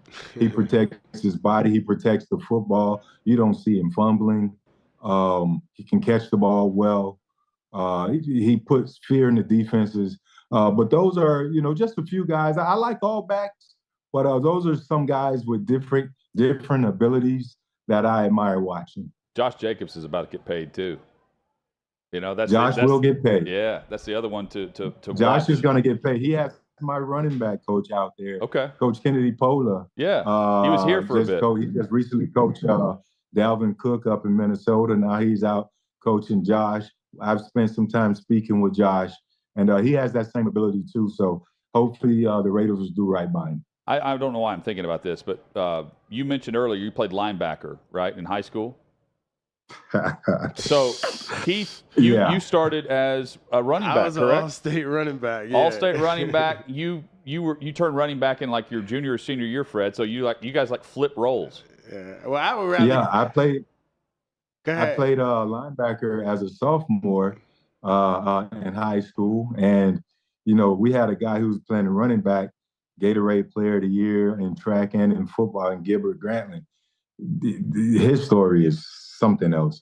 But I got my opportunity to play running back as a junior. So I did have some running back background, but Gilbert was the guy, and it was no unseating him. He was like a 10-0, 100-meter guy. Dang. You know, and I was 10-3 at the time. Yeah, Gilbert was amazing. And so I got an opportunity to play running back as a junior. Then my senior year, all of the letters started coming in. I remember my first letter came from Tuskegee. That's where you were going to go too, right? Because that was your first letter. That was my first letter. I was like, oh, man. And then I actually wanted to stay close. You know, I was a homebody. I was a grandma's boy, born and raised down in the muck in Belglade, had never really left Belglade other than a high school camp. We ended up, we did a basketball camp at Middle Tennessee State. It was a summer camp. And that was the furthest I had gone to leave home until the college recruiting started. But Miami wanted me to play linebacker. And as for all of the good linebackers they had, I still wanted to play running back. So I went to Florida State, committed to the Seminoles after my first visit. Big mistake. And then Florida was my last visit. And I ended up reneging on the Seminoles. And I felt like Gainesville was more homely for me and more of what I needed in my speed. And it ultimately ended up being the best decision I ever made in my life. Nice. You feel the same about swapping spots or no? Yeah, I wanted to be the next Ronnie Lott. I'd rather take the hit. Rather give the hits than take the hits. That's my when I went to college, I was like, nah, I'm gonna play defense. I got recruited to Nebraska to play running back and UVA to play running back and safety. Yeah. So that was like right after Lawrence Phillips because, they was more with the taller running back. So that's why I always liked Eddie George. And it was crazy when I got on the Titans. I'm like, oh, snap. So, yeah. Well, I don't know if you you remember that 1995 Fiesta Bowl? I do. When Nebraska gave us the business night out in the desert. Yeah. It was awful. I was the worst game I have ever been a part of. Man. I was a UF So fan. imagine you would have been back there running an option on this. Yeah. Fred, this has been awesome, man. Thank you for the time. Appreciate you, Fred. Love all the work with the pivot as well. Keep up the great work there. And next time you're in Nashville, come by. We'll give you some moonshine, whatever you need here at Old Smoky and 6th and Peabody. They do it right. They do it right. Trust me. We go get the coffee in the morning and moonshine in the afternoon. Hey, I'm definitely down for it. I can make me a moonshine old fashioned. Let's go. I can smoke that thing out and do good things with it, man. But just lastly, before I get out of here, Bully, you know I love you, man. I love battling you, even when you would jump from the 5 to the goal line to try to make a tackle. And I see all those Spider-Man shots, man. And, you know, I can only imagine you playing in today's NFL with the speed and the way the game is built. I can also see you down there as a sub rusher on some downs or even out there covering the slot guys. I always say, man, our parents had kids 20 years too soon. Yeah, for sure. But I enjoyed those battles, man, and I love you. I hope to see you soon, brother. Much respect, my brother. You know what it is. Well, I mean, Keith is, you're younger than T.O., aren't you? Yo, what you think about T.O.? Yeah. His agent say he's going to make a comeback, bro. You know T.O., we know. You know, T.O., you know what, man? It's hard for a lot of guys to give it up, but T.O. firmly believes that, if Tom Brady can do it at the quarterback position, he can do it at the receiver position. Those guys don't get hit like they used to get hit. He's just as fast. He can still catch. He can run amazing routes. I mean, I don't think, teams don't want that unnecessary media attention. And that attention and that potential virus in the locker room. And T.O. didn't have the necessary. He didn't have what did Coach Prime say? I'm bringing my Louis Vuitton luggage with me. Yeah. T.O. had garbage bags. Yeah. He didn't have that good baggage with him throughout his playing career. And teams don't forget that. Ownership don't forget that. So it'll be a bit tough for him to get back in. I think ability-wise, he still has it. He can do some stuff. But I think just overall, teams will look at it as the circus coming to town, which is something they try and avoid. But other than that, man, I respect his passion and his desire to still want to play. Because I ain't going nowhere near the game. Not at all. Again. Not at all. Hey, Fred, thank you, man. We appreciate you, and hopefully we'll be back on soon with you. And if not, we'll see you here we'll do some moonshine in the old-fashioned. I can't wait to try that. My man, Fast Freddy. Yeah, Bully got my number, man. Just give me a shout. Yeah, man. I'm down to come on anytime, bro. Okay, man. Appreciate you. There he is. All right, guys. Taylor Made. Fred Taylor has been our guest. You can follow him on social at Fred Taylor Made. And, again, check out The Pivot with he and Crowder and Ryan Clark. Bully, he was awesome. Yeah, he gave us a lot of time. I told him 15, but I know. I'm glad he was able to chop the it way up. my brain works, I started thinking about, he said he started at linebacker. I'm like, hang on. Yeah, I think Keith started at running back. I did. I never even thought about playing linebacker. I was always a safety because in New York, linebackers were Lawrence Taylor, Carl Banks, Pepper Johnson, and, not me. You know what I'm saying? Well, but then the league turned into what it was. Had you been in a 3-4, you would have had so many more sacks. It would worked out. have been different. It worked out. You know what I'm saying. I think that because of my skill set out of college, I played 2 years at safety. So when I got to the league, they tried to put me, they tried to get me on the field my first couple years in different packages and whatnot, other than just playing because we had a solid team. But that being said, once they realized my coverage ability, they just wanted me to lock them up. So, and I asked Jim Schwartz that. I was like, hey, man, why can't I ever blitz and get sacks? He's like, well, if you blitz, who's going to cover? Yeah, he made you sound like you were helping the team, and you were. And that's before we got like a Michael Griffin or something, you know what I mean? Yeah. Like we had like a Javon Curse, a Kevin Carter, we had and then those guys left. Yeah. It took a while to replace them. For sure. And then KVB finally showed up a little bit after. Keith Bulluck in studio with me today, co-hosting for Chad Withrow. When we come back, we take a glance at the top matchups on Sunday, the best matchups on Monday night. And then later, we'll take a look at the college football playoff and more. That's all coming up on OutKick 360.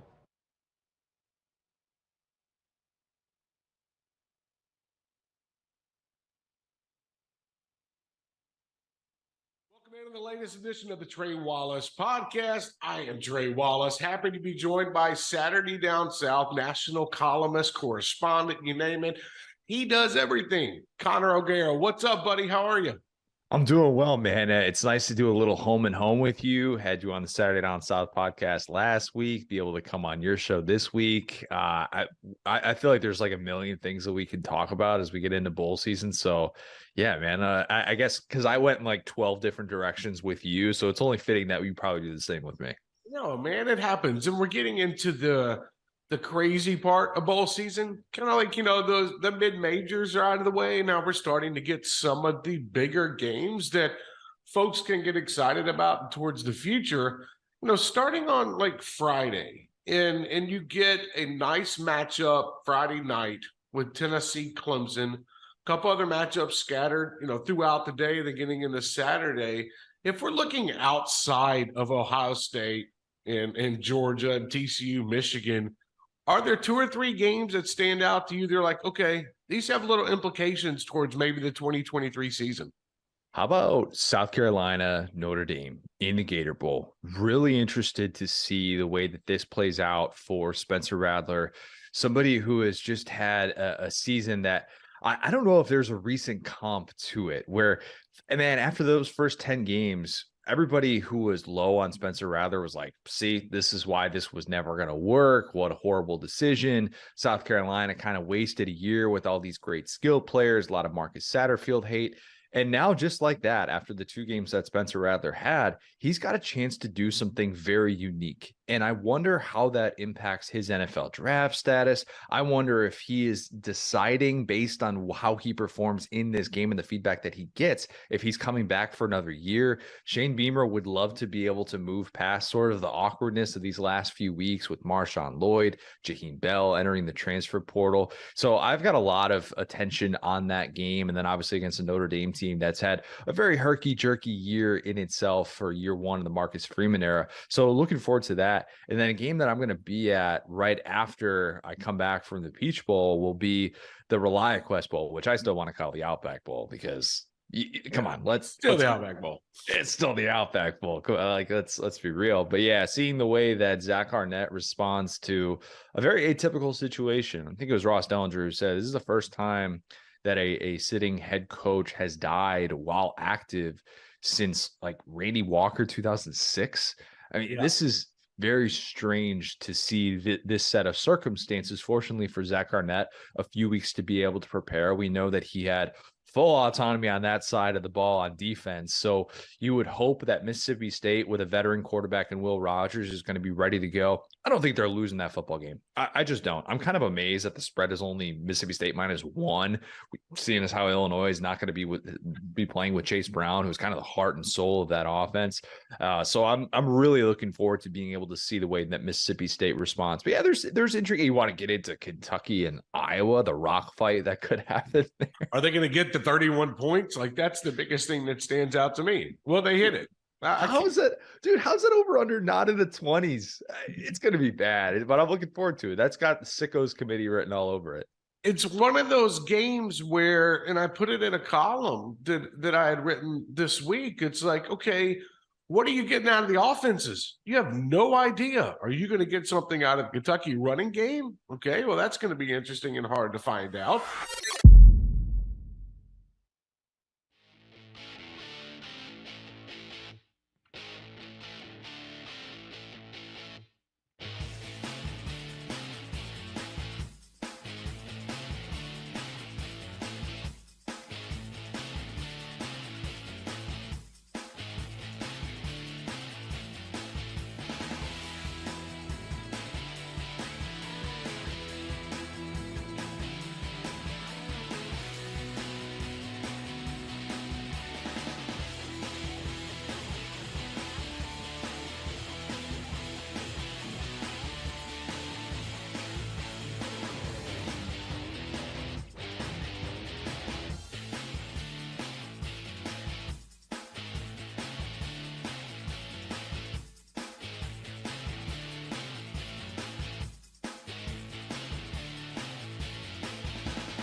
Yeah, so there was a report last night or yesterday that T.O., through his agent, they were talking with the Cowboys about a return. He's 49 years old.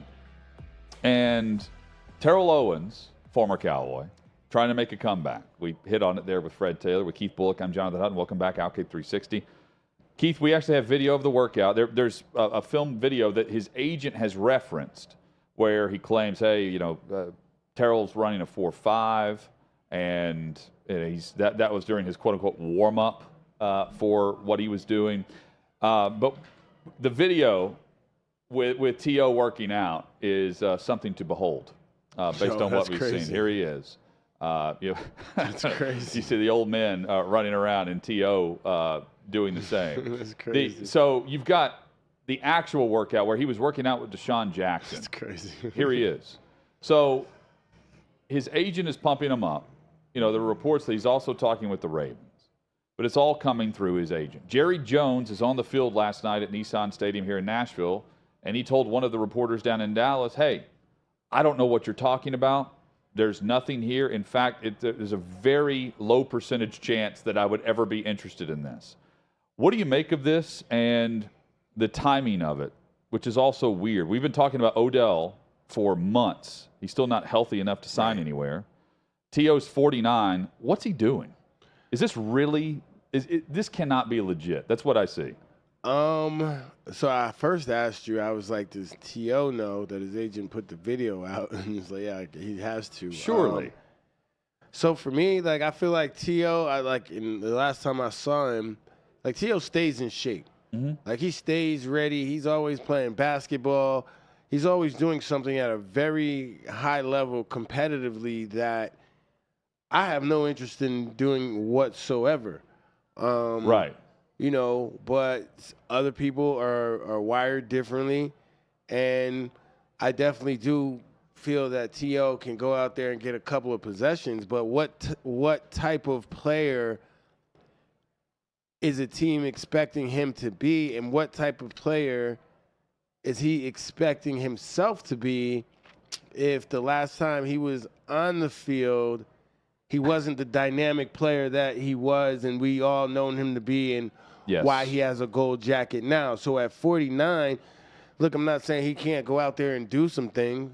You know what I mean? I'm not saying he can't go be a red zone target and match up against a rookie corner, like take advantage of certain matchups, but that's doing a lot.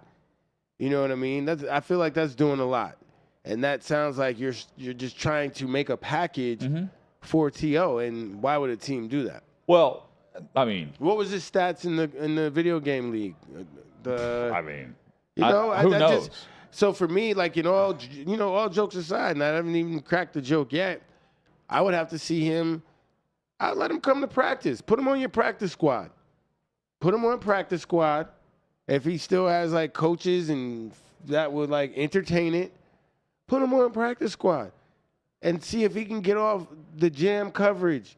See if he can, because obviously he knows the routes and all that stuff. But I'm just saying, I don't know that he's not gonna demand a number one or no, that. I just don't understand. No way. I just don't understand, because when I'm thinking about it, like football wise, I'm not understanding. Like, where am I gonna fit Terrell into my game plan? Then it's gonna be a situation what Freddie T was saying.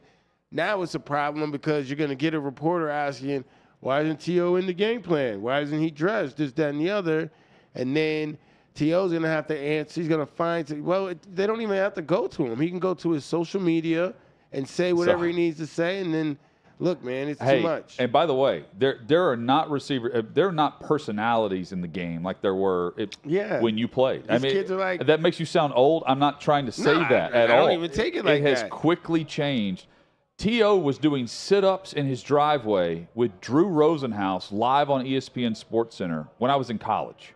Yeah. With the drama around it was fast. It was a reality show. And there's not that anymore. Right, and I don't think that T.O. would bring that energy to a situation. I think for me it's more, how do you fit him? Like, where does he fit in on any current roster? Like, what are we doing? It's like, okay, we bring T.O. in, and it's like, just like, what are we doing? Oh, you know, because one, like you say, he's 49, and we can't find. He'll be the oldest in history to play. Yeah, and that's fine. I respect it if he can do it, and I hope he does. But my real thing is like, what are we doing? There has to be somebody else out there that is 20 years younger, you know, at least. I want to get your take on what his attorney said. Gregory Daniel. He's no longer with Drew Rosenhaus. We've been in constant communication with Jerry Jones's office over the last few days about the possibility of him returning to the Cowboys. Terrell is ready to contribute in any role, play any role, big or small. He's in outstanding shape. And then here's what made me laugh. He looks no different than he did years ago. I watched him run routes full speed with Deshaun. He's talking about Deshaun Jackson, who's now with Baltimore. He looked great. He didn't drop a pass. And then he adds in his most recent workout, he ran a 4.540, which was his warm-up. He's a legend. We want to make history and see him break these records. If anybody can do it, it's him. So then Jerry Jones is asked about all this, right? And he's like, I haven't talked to him. I have no idea. This is not going to happen. But then the reports come out about Baltimore, and he's just, I feel like the agent's stirring some stuff up in order to get, you know, the recognition. I love T.O. You know, no, that's exactly what's happening. But I wonder, though, like, is there really a team in the playoffs that feels like T.O. is going to help them contribute to winning a Super Bowl? Well, look, man, don't you feel like T.O. has been saying this every year for the past 3 or 4 years around playoff time? Yes. Last year, he was telling Tom Brady to holler at him. Then he was telling Dak Prescott. You know what I'm saying? So yes. I feel like, yeah, he still wants to play. He still works out. He still goes and runs routes. He still works out with young wide receivers. You know what I mean? I'm more interested in seeing T.O. race Brandon Marshall. Brandon Marshall seemed like he ducking T.O.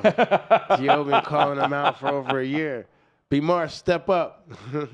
So, by the way, we saw recently Josh Norman, who was a barista. What? He was a barista. You could have hired him? Yes, you could have. So could have really got some all-pro Josh talent? Norman, I saw what you said. You're like, Josh Norman's really having a tryout, really? Yo. A workout with Carolina. So he's back with Carolina. He's going to be active, it sounds like, Did he against try Tampa. out? The reports were he came in for the workout, right? But if you're Carolina doesn't that's need the team, right? That's the team that drafted him in the 7th round, right? That was the They big don't thing have about to- him. Like, you know his evaluation. Yeah. Get out of here. So, yeah, he's a barista. You running the coffee shop. Could you jump back into the league right now? Could Keith Bulluck play this Sunday? No, we'll say week 18. You got the same amount of time that Josh Dobbs or Baker Mayfield would have in a new system. How many snaps do I get? Do I have to take? Well, let's say 25. I don't know what Josh Norman's getting. 25? Oh, man, I'll be out there like Dylan Cole a few weeks ago in my presser. I mean, Dallas last night ran over 70. I'm giving you 25. Man, no way. No, I wouldn't even know what to do. That's why I think we spend way too much time on these guys that jump in for 2, 3, 4 weeks. Yeah, I don't think that I could 25.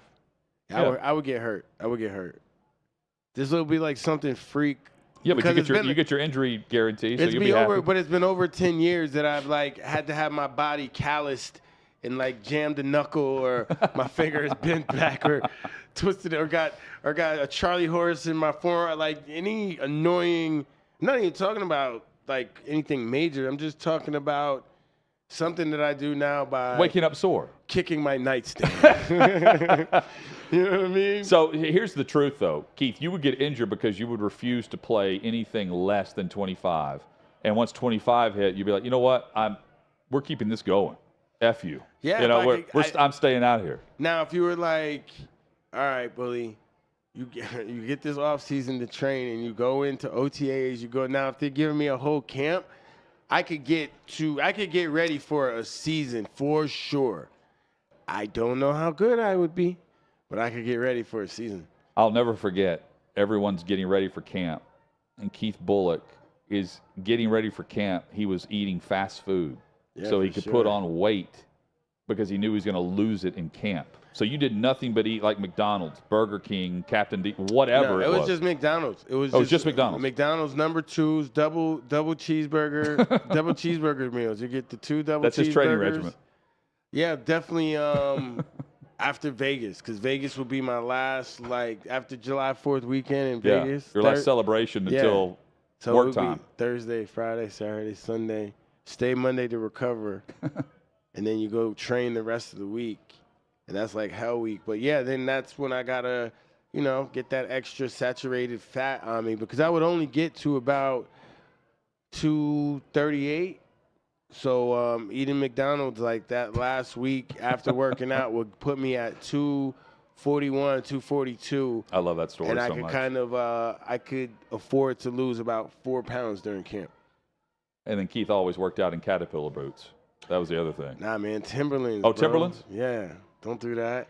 They were work boots. Yeah, they're Timbs. I'm from New York. You can't say Caterpillar. That's what they look like here. Sorry. Nah, that's cool. Nah. Welcome to Nashville.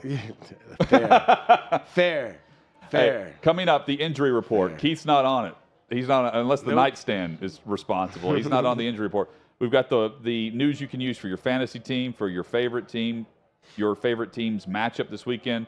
That's next on OutKick 360.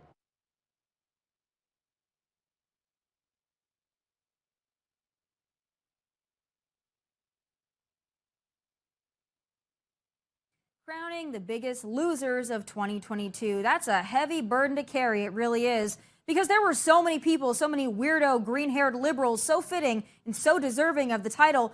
But at last, there can only be 3. Now, I've thought this through very carefully and made my selections. But before I announce the coveted top 3, let me recognize some honorable mentions in no particular order. Woke Disney, TikTok challenges, and the people who ate the things in the TikTok challenges. Kanye West, Balenciaga, Sam Brinton, the Biden non-binary nuclear waste czar with an affinity for women's luggage, masks and the healthy young people still wearing them, old Twitter and the pedophiles who ran it, the state of Pennsylvania, which elected not only a vegetable, but an actual dead person, and last but not least, the blowhard ladies of The View who, with each passing day, remind us that liberalism is indeed a degenerative disease of mind and body. But now on to the big kahunas, the top 3 losers of 2022. You ready?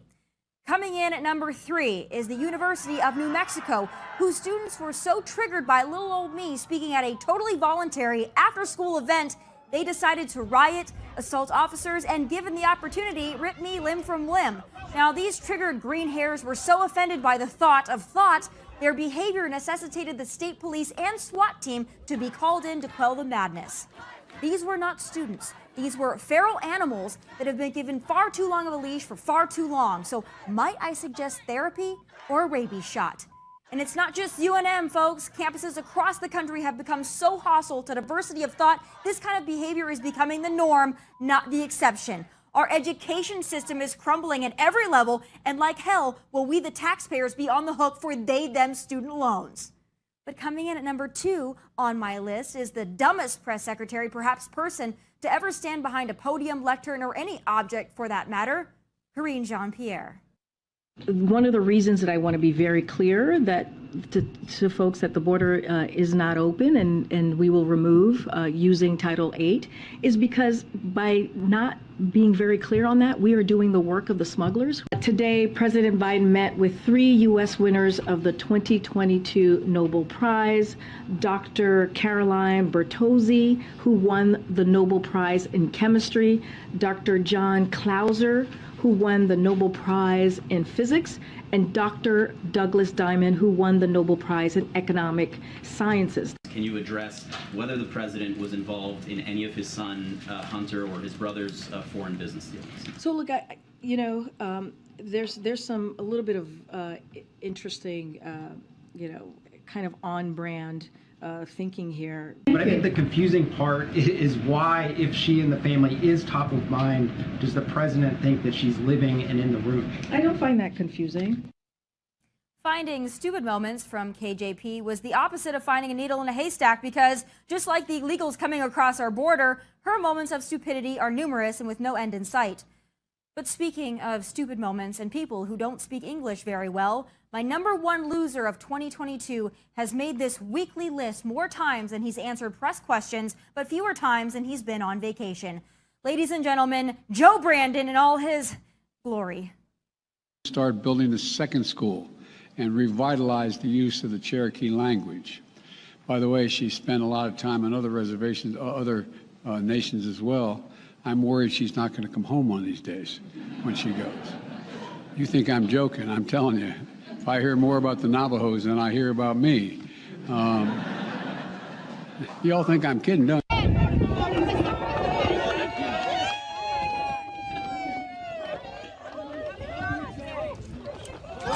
We passed $368 billion worth of help, which, as the same bankers talk about, is going to bring $1.7 billion off the sidelines in investment.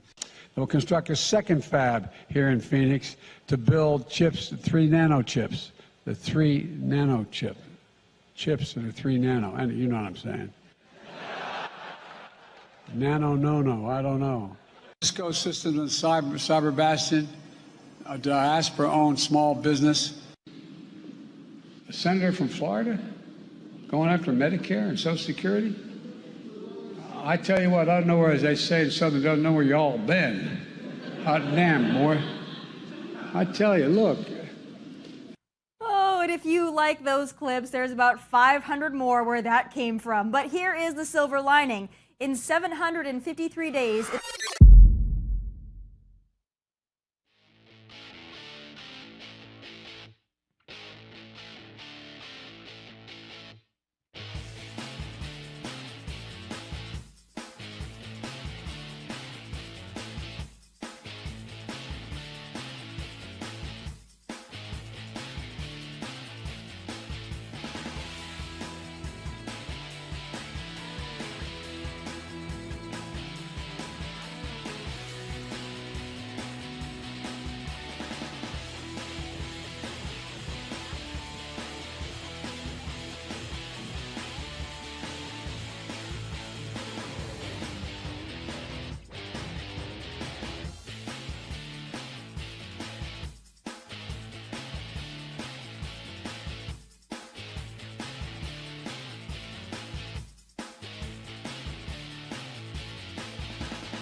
It appears as though Jalen Hurts is not going to play for the second consecutive game for Philadelphia. Shoulder injury. He returned to practice on Thursday. He's listed as doubtful for Sunday's game against the Saints. That is coming through ESPN. Welcome back to OutKick 360 with Keith Bulluck. I'm Jonathan Hutton. Chad Withrow back with us next week. Gardner Minshew started in his place a week ago against Dallas, did okay. But Dallas, they forced 4 turnovers, and ultimately that's how you beat Philly. You beat them with getting extra possessions for your offense. That's what Washington did, and that's what Dallas did. Those are the 2 losses for Philly. Well, that's why I don't think Dallas is going to win the Super Bowl. First of all, shout out to Gardner Minshew. I think he's a beast. He's a gamer, man. He's energy.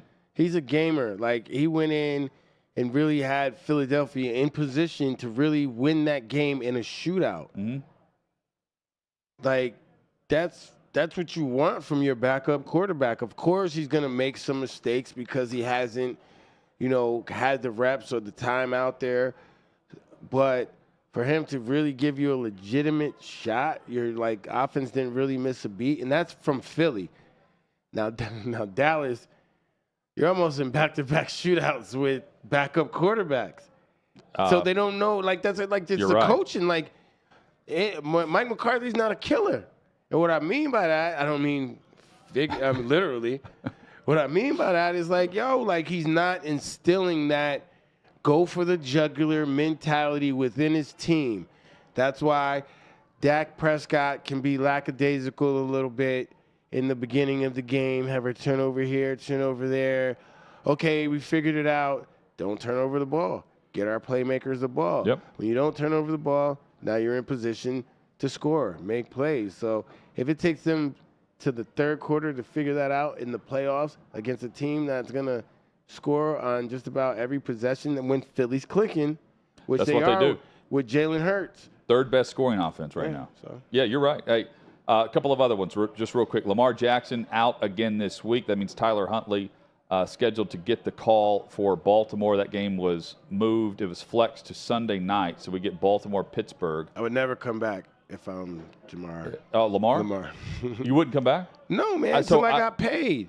So, we got to get into this later. All right. There's a reason for him to come back. We can wait it. Colt McCoy out with a concussion. He came back and then had further symptoms. So David Blau is going to get the start for the Arizona Cardinals at quarterback. And if you start to look around the NFC West, the Seahawks are the only NFC West team to have not played multiple quarterbacks this year to this point.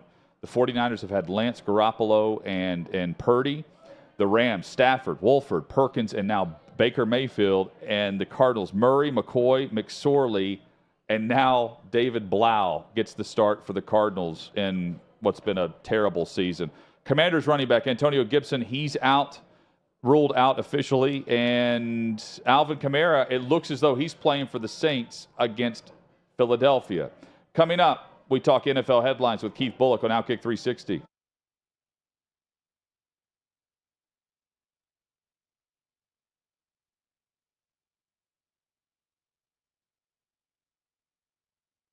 Yeah, I think because things, transitioned from that regime side to that fundamentalist side. So we also had to change some of our tactics and our procedures and everything else and how we did things to cope with these guys, because they were coming up with some ingenious ways of doing things along the line as well, with some of the IEDs, some of the, the booby trapping the houses, things like that, using the cell phones to call to detonate everything.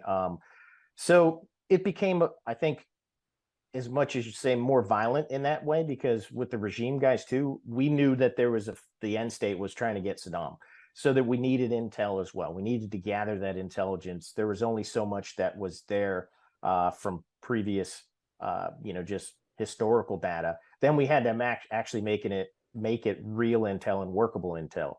But with the fundamentalists, if you gave them a chance to vote, and we'd say vote based off, okay, does this guy want to is he going to go along with the capture, or is he wanting to fight? And then let's see who wins. They would rather fight than do anything. There was, so many times guys would detonate suicide vests, because it's like, well, they're not going to take me, clack themselves off, thinking they're killing, other folks around them. But, they just, I don't know, they just were different folks. And it was like we had to get more violent in a way, because again, we were going after intel and doing things, and our procedures and everything on the battlefield just had to kind of adjust, just like they were doing. That's crazy. I truly cannot imagine. And I was in college. I started college in 2010. So I was in high school when things were getting kind of real bad in the 06, 07 era. And I remember people would always talk about, like, do we really need to be fighting these guys? Are they really that bad? And I'm like, this Zarqawi guy's literally chopping people's heads off, right? And don't think it stops there. Like, if this guy could, he'd chop all of our heads off too. Fortunately, they dropped a couple bombs on him, I believe, if I recall correctly. So now I want to get into some comparing and contrasting. What were the big differences between fighting in Iraq versus fighting in Afghanistan? Was it mostly the terrain? Was it the level of the combatant? Like, what were the big takeaways that were different from each other? I think early on with Afghanistan was, everything was so spread out. Everything was so far in between, and we didn't have many helo assets early in the war, just because of how, basically really having to share them along with the other task force and things like that. And so there was a lot more driving, or you would get flown to an area and then you'd be there for a bit, and then, oh, you're not getting there, you're not getting back to your home base for a while. So you're trying to make do of it, and literally just sometimes sitting around doing nothing. But then within Iraq, you had more cities, bigger cities, everything else that we were hitting. Granted, you had Kandahar, you had Kabul, but everything really wasn't happening in those locations. It was farther out, because, where the terrorists had their training camps from, years before us ever getting there.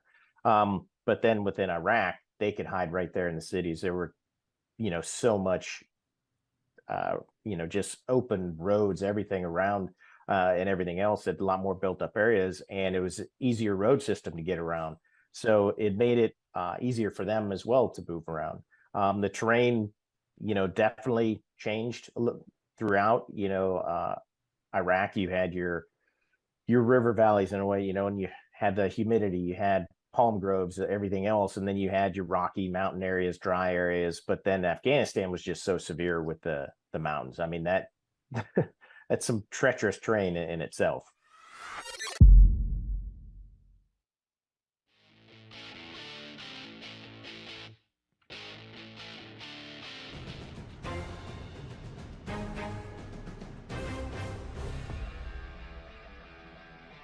Final hour of what has been a great year of shows here on OutKick 360. We are back on Monday. Dan Dockich will be the guest co-host. Chad's back with me on Tuesday. I hope I'm getting my days right. Yes, I am.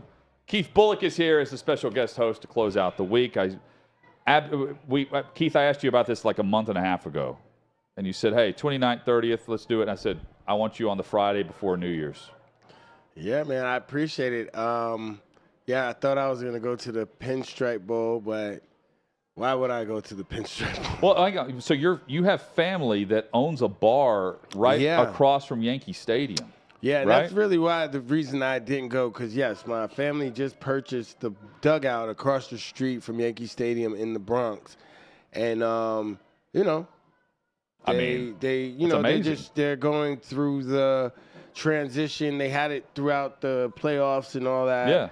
And they're going through the transition, getting it up to where they want it for baseball season coming up, the new little revamp. So they kind of would rather take this time to just stay with a soft opening and figure out what they can stay with and can't their do. Renovations.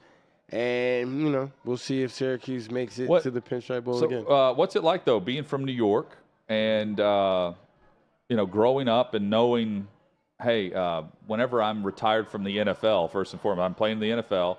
And, oh, by the way, I'm going to have a family business in some sort across from Yankee Stadium. It's pretty crazy. Yeah, man. You know what? I guess just the whole journey of life so far has been pretty cool, and it's not how you start, it's how you finish. Well, Keith, so I was adopted. Keith is a foster child as well. Yeah, for sure. That's where we connected in the Titans locker room. And, yeah, I think it's a hell of a story, man. Cheers to you on that. Yeah, no, for sure. So here's what we promised Colin Warner, our executive producer for radio with all things OutKick Network. He's a massive Irish fan. I'm about to give a scoreboard update. He's trying to go dark on this game. So far, so good.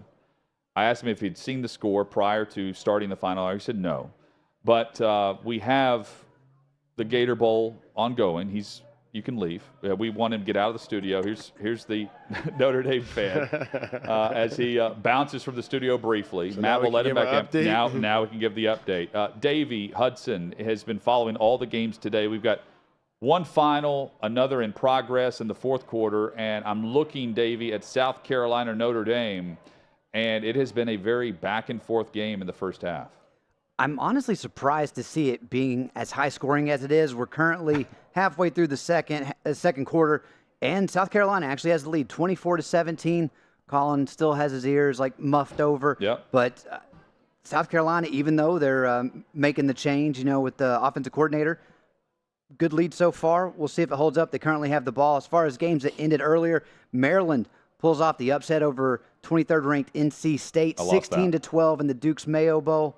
You saw Mike Loxley. I don't think we have the video of it yet, but getting doused in tomato, which Shane Beamer, that happened with him last year. In mayonnaise, you mean? What did I say? Tomato, yeah. I don't know where that's coming from. Hey, it's both nasty. I always joke that the Texas Bowl is played in Birmingham. It's the Birmingham Bowl played in Austin or something. Who knows with all these bowl names? But the Duke's Mayo Bowl, yes. NC State falls to Maryland 16-12. And then in progress, Pitt is playing. Yes, Pitt currently down, but they have it second and goal in the fourth quarter. They're down 28-21 to UCLA in the Tony the Tiger Sun Bowl. They got it. They just scored and got the extra points. 28-all. 28-all fourth quarter. These names this is going to be the best bowl game of the year right here. Pitt and UCLA knotted at 28. 12:44 remaining. I just can't get over these names of the bowl games. There's way too many of them. They've come a long way. Way too many of them. Yeah, Tostitos Fiesta Bowl. That's what I That was a FedEx classic. Orange Bowl. Now it's the PlayStation, right? The PlayStation Bowl is it back to Tostitos? PlayStation's left. It was the Fiesta Bowl for PlayStation. Who knows? Yeah, it doesn't matter. Who knows? It changed so often. You know what? It's the Just Love Fiesta Bowl. Yeah, right. Yeah, you know what? If it's the Just Love Fiesta Bowl, that means the company is sold, and I'm on an island somewhere that's true. Eddie Murphy and Dan Aykroyd and trading places. Ohio and Wyoming also playing. It's 8-7 currently, first quarter. They're just underway. Again, South Carolina 24, Notre Dame 17. Gamecocks with the football with under 3 minutes to play first half. We can let Colin back in now. We will not mention the score again. It's the Verbo Fiesta Oh, it's Bowl. Verbo now. Okay. It's changed way too much now. Colin, you missed so much as he walks back in studio. I maintain I will not try to ruin this for you. Tonight we've got Tennessee Clemson. We'll preview that coming up, as well as give our thoughts on the college football playoff. But let's go through the headlines of the day. Let's also discuss and preview what is going to be a pretty interesting NFL weekend. The best game is on Monday night. We'll preview that in just a moment, Keith. Dolphins-Patriots. Dolphins need to win out. They've got Teddy Bridgewater now instead of Tua. They're reluctant to say Tua's on the back burner. You know, they didn't actually rule him out until later in the week. I don't think they're playing him again. You know, he's had at least They two messed up confirmed, the first time. Yeah, 2 confirmed concussions, 3 really that we all saw. Yeah. And I don't know, with the way the NFL has treated this year, changing there's no way. They even waited after the first official one, after the Cincinnati game where he was knocked out. They waited an extra week after he had cleared protocol before playing him again. And now he's back in it. I don't think they play him again this year. And now Teddy Bridgewater, who has been efficient at times. He wasn't great in Denver, but he also didn't turn the football over at the higher rate than anyone that was playing after him.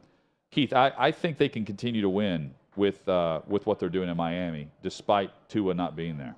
Yeah, I think so. I think Teddy Bridgewater, he was playing pretty well when he had the opportunity this year. Then he got hurt. He's not going to win you a Super Bowl, but of course, he can look.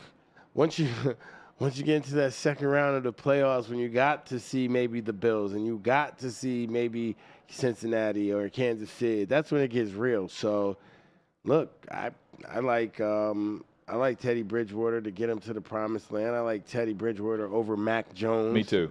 Me too. For sure. And just looking at the matchups right now, they're the 7 seed Miami at 8-7, second in the AFC West.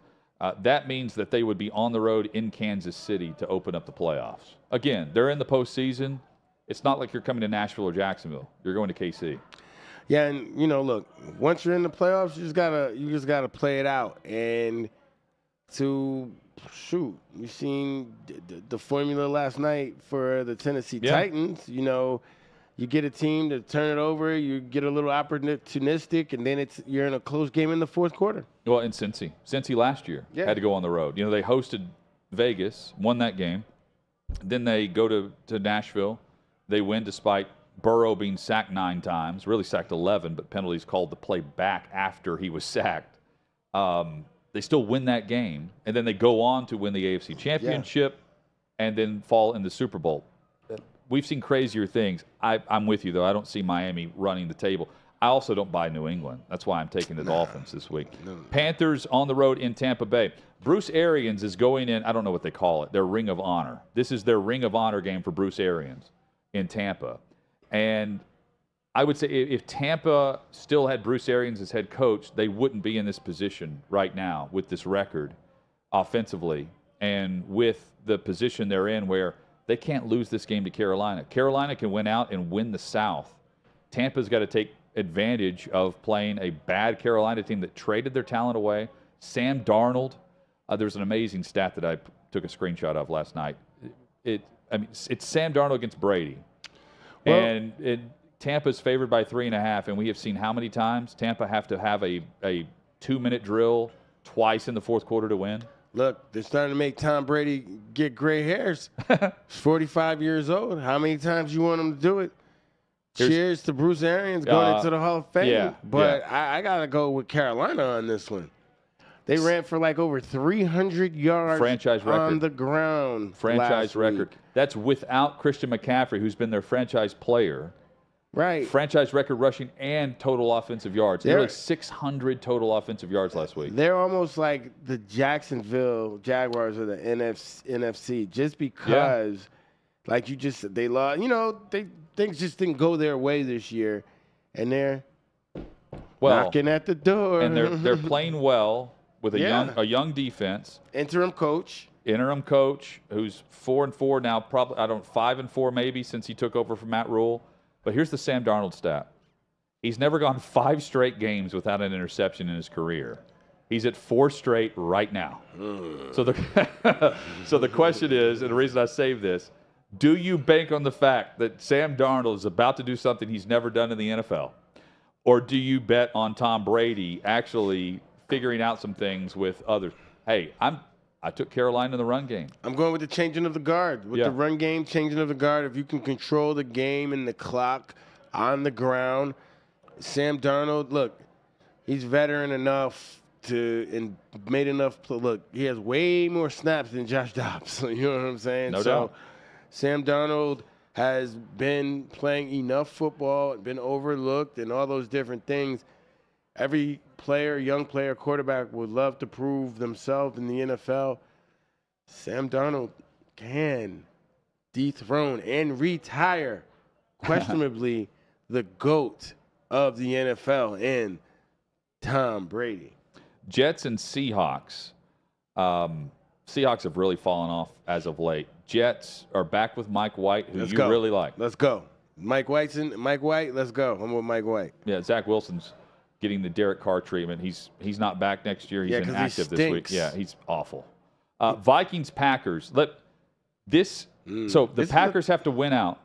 They also need help. They need the Commanders to lose a game or the Giants to lose out, but they must win out. They're taking on Minnesota, who yet again wins a one-score game, and the Vikings are 11-0 in those games. But they're also, the vast majority of those 11-0 games are teams with a losing record. So you could also argue, hey, they're playing very close with teams that they should handle. That's the league. That's how. That's you got to the league. win the games that's in front of you. Yeah, and here's Green Bay playing well, seemingly coming together at the right time. This game, KB, is more about the individual matchup because Justin Jefferson, if he gets 122 yards in each of the next 2 games, he will be the first wide receiver ever to have a 2,000-yard receiving season. He's got Green Bay this week. He's torched them earlier this year. And it was like 186 yards receiving, 2 touchdowns against Jair Alexander, who's one of the best corners in the league, highest paid corner in the league today. And he's talking trash, saying that was a fluke. Jefferson ain't bleep. And I'm paraphrasing, But he's like, bring it. I'm here to take you on. And I think Jefferson's game for this. And I think even though the Vikings have locked up their division, they're still trying to claw for that second seed. They're going to catch the Eagles. They've got to hold off the 49ers for the second seed because you get the better matchup. But also they're going to go for it because they have a chance to set an all-time first ever record for this guy and potentially put him in the MVP conversation instead of Offensive Player of the Year conversation. Yeah, I think that, and then why wouldn't you want to have we'd be the franchise with 2 of the most dynamic rookie wide receivers of all time in Randy Moss and Justin Jefferson. And I believe, I'm losing my, it was, I believe, when Kansas City played Cincinnati. Earlier this year? The Kansas City DBs were calling out the Cincinnati wide receivers. Yeah. And that didn't fare too well. It's hard enough to play on that island, which is cornerback, when you have no pressure on yourself. And look, I don't even recall Deion Sanders or some of the greats of all time calling out individual wide receivers saying, I'm going to do this, I'm going to do that. Because at the end of the day, you don't know how you're going to get game planned. There's a lot of factors that go into it. And I would just leave. Yeah, it's harder when you have that one-on-one matchup. I would just leave that alone. Like, as a linebacker, I could be like, oh, this running back isn't going to do anything because during the week I can get those guys on the D-line and my other linebackers to understand that on these down and distances, when we see this, we're all attacking. Yeah. But when you're DB on that island, mano y mano, my friend. Not even that. It's really 2-on-1 based on because you're on the receiver and the rule book. The rule book is against you too. Yep. You know, it's stacked against you as it is. Jair Alexander in order to set this record, by the way, Jefferson's doing this on the road back-to-back weeks in Green Bay and Chicago. 2 cold places. He's only played in one career game with freezing temperatures. And in the 2 games he's had in Lambeau, 84 receiving yards in the 2 games combined. Yeah. So you can point to Alexander's got some trash talk, and he can back it up based on that alone. But he goes on to say, he's human. That's what I'm saying. We ain't putting too much on nobody. He's a really good receiver, but at the end of the day, I'm a really good corner. You don't want to put too much focus on that one person because it's like the first game, it was a fluke. and he went into more detail. But I'm eager to see this. I see what he's saying. He's saying that they probably were asking him about that matchup from the first game. No doubt, which was week 1. Right. And he was like, he's saying it's a fluke in the sense that it was week 1. Some of the other solid matchups on Sunday. Vikings, Packers, we just went through. Ravens, Steelers has been flexed to Sunday Night Football. Mike Tomlin, at one point, KB, 2-6. He's never had a losing season. Right now, the Steelers are a game below 500 with 2 games to play. That is remarkable to me. It's crazy. He has a chance to do it. And he's got Huntley at quarterback, which we mentioned earlier, not Lamar Jackson. Yeah, and Mike Tomlin always finds a way to get his guys, his team. Like, it's multiple teams. Yes. Like, it's just multiple players. Like, he'll have his core guys. He doesn't have, like, Ben Roethlisberger this year, but he has a Cam Hayward. You know what I mean? And maybe some other vets that have been there too, like that know what it's about. They know what a Steeler player is. Yeah. You know, that's how it's very interesting how they go about defining who they're bringing into the draft because those guys fit their mentality and their culture so well. Yeah, for the most part. And if they don't, they'll get you out of there. I had an opportunity, like I think in 2017 or 16, I did the Bill Walsh coaching program, which is former players that have an interest in coaching. You go to a NFL team, and you're on their camp coaching roster. So I was at Pittsburgh. Okay. For about a month. It was just like mini camp and stuff? No, like training camp. Okay. Like you're up, like with the coaching staff, you're in coaches meetings, you're breaking down film as a linebacker coach. It was pretty cool to be around that organization, to hear, what goes on in the coaches meetings and some of those things, to be around the Rooney family and to see, it means the Giants organization and the Pittsburgh Steelers organization are very similar in a lot of ways, but more so in the sense that they're family run. Yeah. And you consistent. And you can feel the presence of the family in a good way when you come across them. So you were there with Antonio Brown and Le'Veon. Oh yeah. Le'Veon wasn't there. It was he was sitting out that year? Yes, that was the year he was sitting out. That was the year that he was sitting out. AB was there. He was the guy. James Conner was looking well. But then there's also, it goes into the way that they do things, how Coach Tomlin, practices in camp, that those things carry over to, the regular season, that carry over to when you're down and out, you think you're down and out, and to when now you're climbing up out of the cellar with a potential playoff berth, but at least fighting for something in December. Yeah, if you're going to get them now, because Steelers are always going to be in the mix. Bills at Bengals, Monday Night Football, the best matchup of Week 17. This can determine the number 1 overall seed in the AFC. Joe Burrow, 16 touchdown passes in his last 6 games. They're clicking. I'm on board with the Bengals train going into the postseason. I can't wait to watch them or San Francisco for that matter, because I think since he can beat you in multiple ways. I'm a firm believer you can't just be a run-first team or a pass-first team. If you are, you're not going very far because you've got to be able to win multiple ways in the postseason. Since he can do that, they can do it at home or the road. But for the first time, we could see them host playoff games consecutively based on how this game goes. Dawson Knox for the Bills, multiple touchdown catches in three straight games. You've got Josh Allen, who has 2 interception games this season, and the Bills have lost 3 of those 5 games. So can Cincy's defense put some pressure on him, get him out of the pocket? Can you cover long enough against what is a very dynamic receiving core for Buffalo in order to force some picks? You've got Prescott, Derek Carr, and Josh Allen as your league leaders in interceptions. I'm taking the Bengals. I think that the Bengals are playing the best football right now, definitely in the AFC. I feel that they play with a swagger and a confidence that hasn't been shattered yet. You know, even the way they started off the season slow, it was like, so what? Yeah, they were in, like, you're right, they were slow-mo. Yeah, and then quicksand. even go back to last year, like all of it. Like, our quarterback gets sacked a lot. So what? They started off the season slow. So what? The quarterback gets sacked. But they just go out there and make plays. And like Freddie T said, but they might just be too young to really understand. And they don't.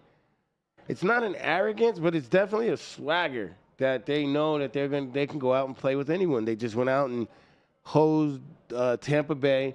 They get the wins that they need to get, and it builds confidence in this young team.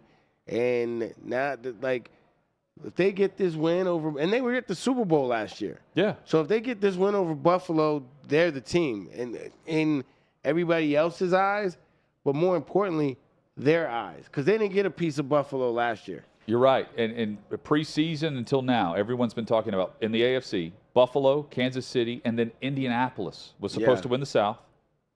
And then, by the way, the Bengals played in the Super Bowl. Tennessee, they had Tennessee even a little bit over in the beginning. Yeah, and keep in mind, the Bengals are your reigning AFC champions, and here they are again, somehow sneaking up on everyone.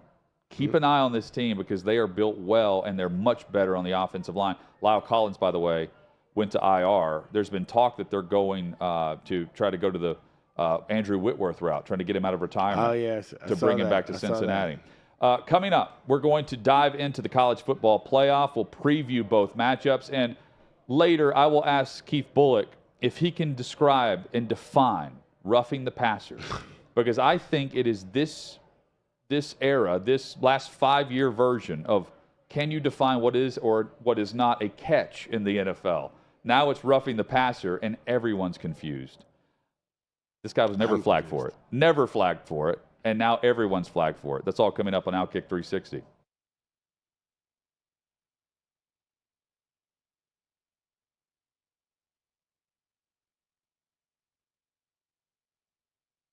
Welcome into the latest edition of the Trey Wallace podcast. I am Trey Wallace, happy to be joined by Saturday Down South national columnist, correspondent, you name it. He does everything. Connor O'Gara, what's up, buddy? How are you? I'm doing well, man. It's nice to do a little home and home with you. Had you on the Saturday Down South podcast last week, be able to come on your show this week. I feel like there's like a million things that we can talk about as we get into bowl season. So yeah, man, I guess because I went in like 12 different directions with you. So it's only fitting that we probably do the same with me. No, man, it happens. And we're getting into the crazy part of bowl season, kind of like, the mid-majors are out of the way. Now we're starting to get some of the bigger games that folks can get excited about towards the future, starting on like Friday. And you get a nice matchup Friday night with Tennessee, Clemson, a couple other matchups scattered, throughout the day, then getting into Saturday. If we're looking outside of Ohio State and Georgia and TCU, Michigan, are there 2 or 3 games that stand out to you? They're like, okay, these have little implications towards maybe the 2023 season. How about South Carolina, Notre Dame in the Gator Bowl? Really interested to see the way that this plays out for Spencer Rattler, somebody who has just had a season that I don't know if there's a recent comp to it where, and man, after those first 10 games, everybody who was low on Spencer Rattler was like, see, this is why this was never going to work. What a horrible decision. South Carolina kind of wasted a year with all these great skill players, a lot of Marcus Satterfield hate.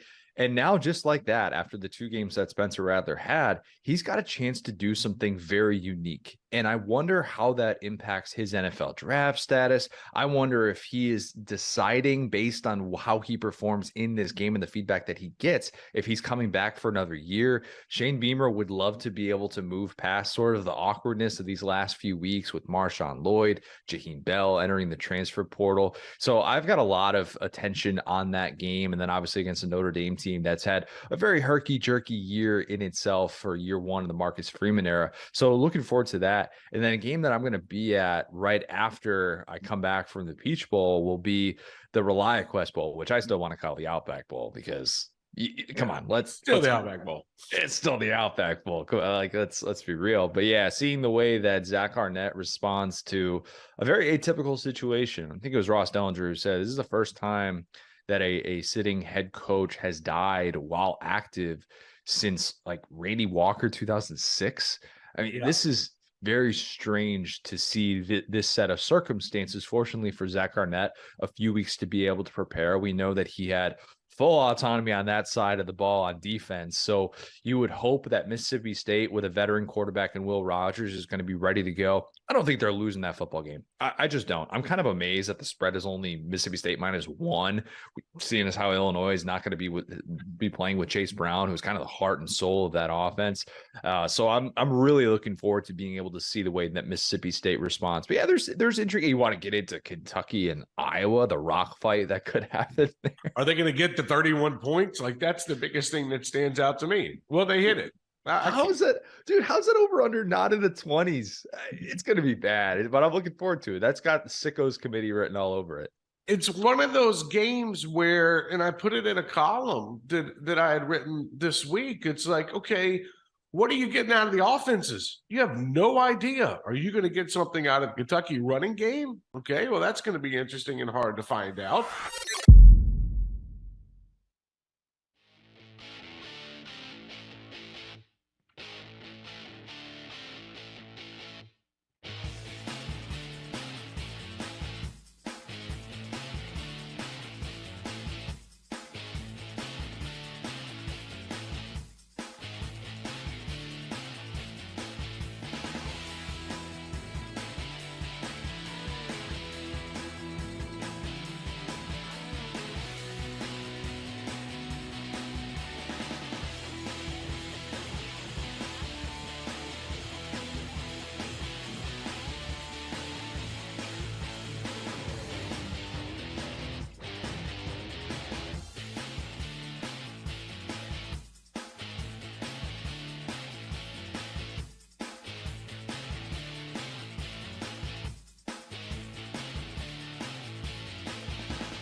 Maybe you're like me. I have not been into this bowl season. You like the music come back for radio? Yeah, that's nice. So Keith doesn't know really this. liking this show, man. Oh man. Yeah, you could do this every day, right? Yeah, Chad, move over. You already got rid of one guy. No, let me stop. Let me stop. PK, what's up? It's my guy, Paul Kaharski. Same here. Polly, no, you want the middle seat or the side seat?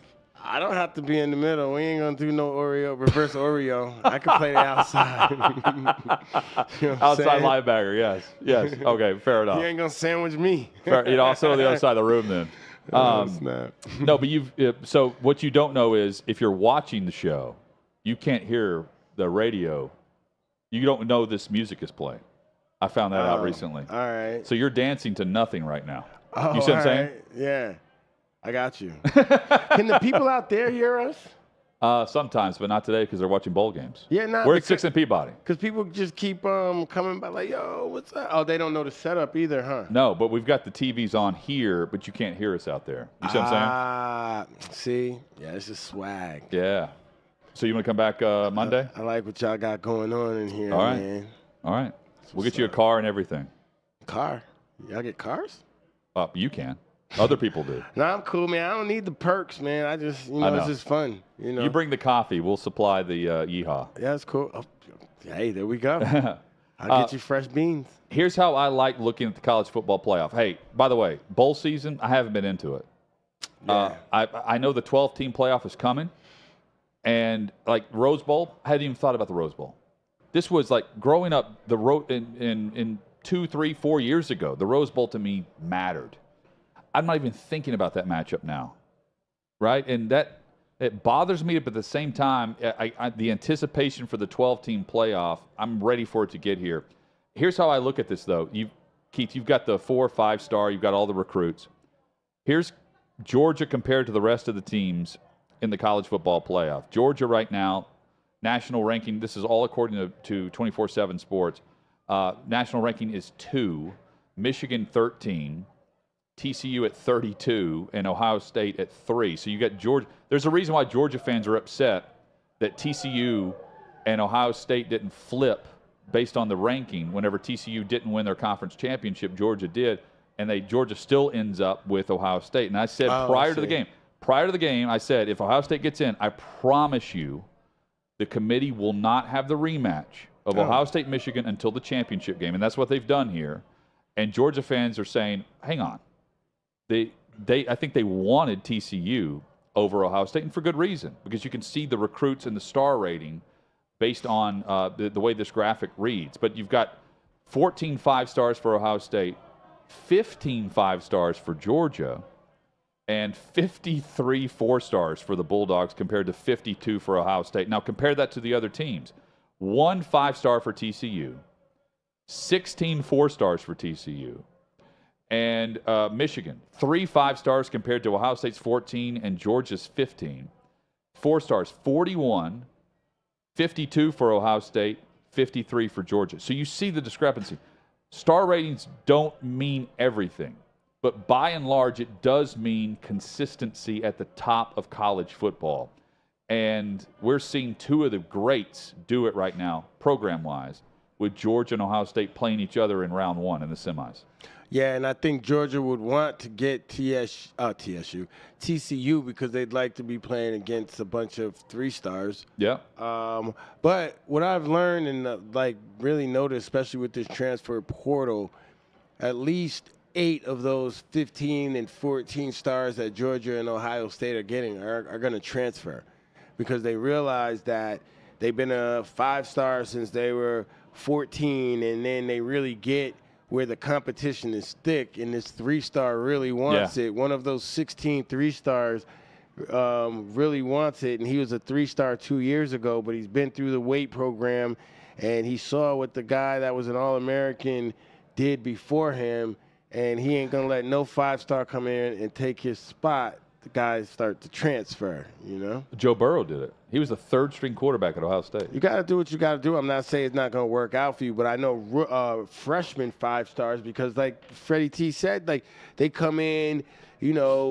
already getting NIL money, already they kiss your butt to come to the school, and you get at these expectations, and then used to there was a D-recruitment. Yeah. You were recruited, and then they broke you down once you got there. That can't happen now. Yeah, because the kid's going to leave.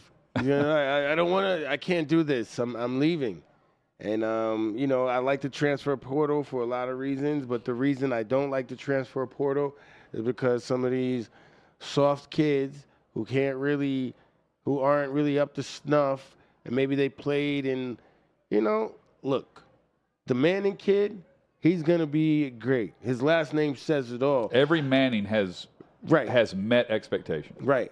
But I can't say that he's been playing against the top high. When people say, look at Arch, man, look, I can't say he's playing against the top competition in the country at the high school level. Yeah, but he's a bad example to use because he's a Manning. Right, but that's what I'm saying. But you know him. Yeah, that's the thing. The brand itself brings so much to Texas. So what about the kid Nico that's going to he's a 5-star. He saw these things, but he doesn't have that brand behind him. I mean, look at Georgia with the 4 and 5 stars at quarterback prior to Stetson Bennett. Yeah, Stetson. Shout out to Stetson Bennett. He's out there looking like Rudy, but he's out there balling. He's more than Rudy right now. No, you know, what's it? Lucas. He looks like Lucas. You remember that movie, Lucas? Or am I Lucas? dating? I might be dating myself. Does Colin know this movie, Lucas? He looks like Lucas, man. What? Do your research. No, hang on. If Davey Hudson doesn't know, Chad probably has seen it, and he gave it a 5-star rating. I think Lucas was Corey Haim. It was a young Corey Haim. He doesn't look too much like Lucas, but he's out there like somebody Keith, I'm 38 years old. Whose helmet doesn't really fit. Where should this have been? Huh? What year was this? Oh, man, it had to be in Charlie Sheen. It's a young Charlie Sheen. Lucas was the walk-on. I don't know Charlie Sheen before Playboy, so. Oh, man. You got to check it out. Just go home and Google it. It's New Year's Eve. You're not going to be doing much. Well, that's fair because unless you invite me somewhere, I'm not going. He's a baller. I really like that kid. I liked him. You know, he's a walker. He's one of those kids that, like I said, that might have been a 3-star or a dose star that got looked over and was just hungry. They put him in a position. And he had the opportunity, and he made the most of it. He's 25 years old. He's coming off of a national championship win already. And he's a grown-ass man. You're fine. No, you're fine. If he gets number 2, Keith, he's getting a statue in Athens. Think about that. Yo, he needs to set up. Have a statue. And he needs to get like because I don't know if he can play in the league just because of size and all that. He'll get an opportunity. Whatever. I don't know. Well, whatever it is, somebody needs to hook this guy up with like a he needs to go to permanent NIL or whatever he wants to do. Go to Wall Street. He's a winner. He's going to put him right. Wall Street, Goldman Sachs, give him his own team and watch him bring you millions. Legally or illegally. Keith Bulluck, our guest host, and I wish we had a 4th hour coming up. We've got 25 minutes left. I do want to give my thoughts on two of the games in the 2 games in the playoff, and just give me your initial reaction. So TCU, to me, this game feels like where the dream comes to an end because Michigan feels like a team on a mission to me. Off of last year, I went through earlier with Trey and UKB on the competition last year, how they ended up to where they are now. And their offensive line, they seem to have taken what happened against Georgia to heart. I see a different group up front in the trenches. Schematically, though, the Horned Frogs are extremely diverse. And when you start thinking about where they are, they rank in the top 25 in every passing category that you can come up with. They're 4th nationally in passing efficiency. They rank 7th in yards per pass attempt. They're, Sonny Dykes, you've got the air raid coaching mind behind Duggan and what they're going to bring. Aggressive mentality. I do think this is a very good game. I think I'm overlooking TCU the same way I have all year. And you have Duggan, to an example of how diverse they are. Duggan, he's attempted more passes of 20 yards or more than anyone Michigan has faced this season. At the same time, he's 13th out of 134 qualified quarterbacks in percentage of pass attempts occurring behind the line of scrimmage. So he's doing both, and that's what you have to defend. Yeah, I'm intrigued to see what TCU does. They've got to start fast. Michigan wants to bog this down and make it a street fight. And I think TCU can hold on. If it's a 4th quarter game, I'd still think the Wolverines pull this out. But, man, this is the better game of the 2 for me. Yeah, I say if it's why you just think that Georgia's going to walk Ohio State? Based on Eddie not being there, yes. Yeah, no. He went. Oh, you got the Lucas. Here it is. Charlie Lucas. Sheen, Kerry Green, Winona Ryder was in this film. Lucas, bro. Here we go. Lucas, you watched this? Man, look, that movie came out in like 1980 something. 86. I definitely. Is there a black guy in the movie? He might have been on the football team. He might have been the running back.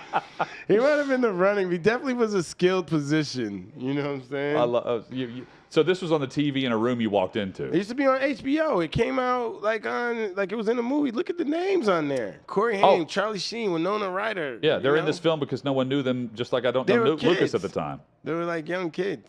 I think that was when, Hollywood was getting the best of them. I don't know. Fair enough. Lucas. But oh, well, you know what? We'll play it Yeah. here on a movie night. They do Tuesday night movies. We should have Lucas. I bet you some people around our age will appreciate it. But yeah, so back to what you were saying about the Michigan and about TCU. Michigan. Yeah, so TCU has that passing attack. Michigan has the running attack. I think that Michigan, if you just do it like that, they're gonna do a better job of controlling the clock. Yeah. They're going to have to play that type of style of game. You know, get off the field on third downs and then kind of force TCU to have to come back because they're obviously going to have to put up points. But I don't know if TCU can stop Michigan as many times as Michigan will be able to stop them. With you. Briefly, just why I'm backing what Eddie has not said, but has told me. Alluded to. Yes. He came in. You mentioned TSU instead of TCU earlier because you did the TSU TV games. I did the coaches show for him this year. Right.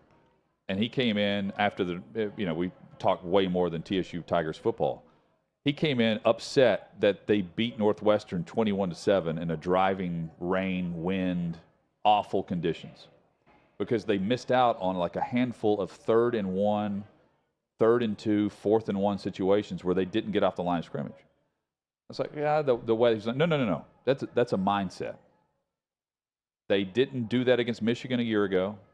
It happened again throughout the season, really. But Northwestern, I thought was weather. Eddie says no. Then he goes to Columbus for the Ohio State-Michigan game. Same thing happens in the second half. Georgia, they're a different animal than even Michigan compared to what we've seen from. That's why the fact he's not going to watch this game in person tells me everything I need to know. I don't think there's a belief that all of a sudden they flip a switch and say, you know what?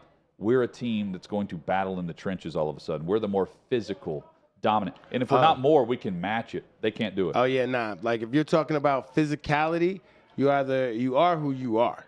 Like, you definitely are who you are. So if you're a team that is finesse, flash and dash, and you can't get busy in the trenches, you're gonna get punched in the nose. And what Mike Tyson say, when you get punched in the face, you see how teams react. Yeah. You get punched in the nose, your eyes get blurry, you can't see anything, and then they're on top of you. And Ohio State's very talented. I really like them. I like young Marv. Marv Harrison, baby. Talent for talent. Like I really think they're the most talented team in college football. But that doesn't matter when it comes to line of scrimmage play, and that's how game plans, and that's where you have the true 4 and 5 stars show up. Facts. Well, we didn't have the separation of where the 4 or 5 stars are on the roster, right? Yeah. That to me is the difference between Georgia and Ohio State this weekend.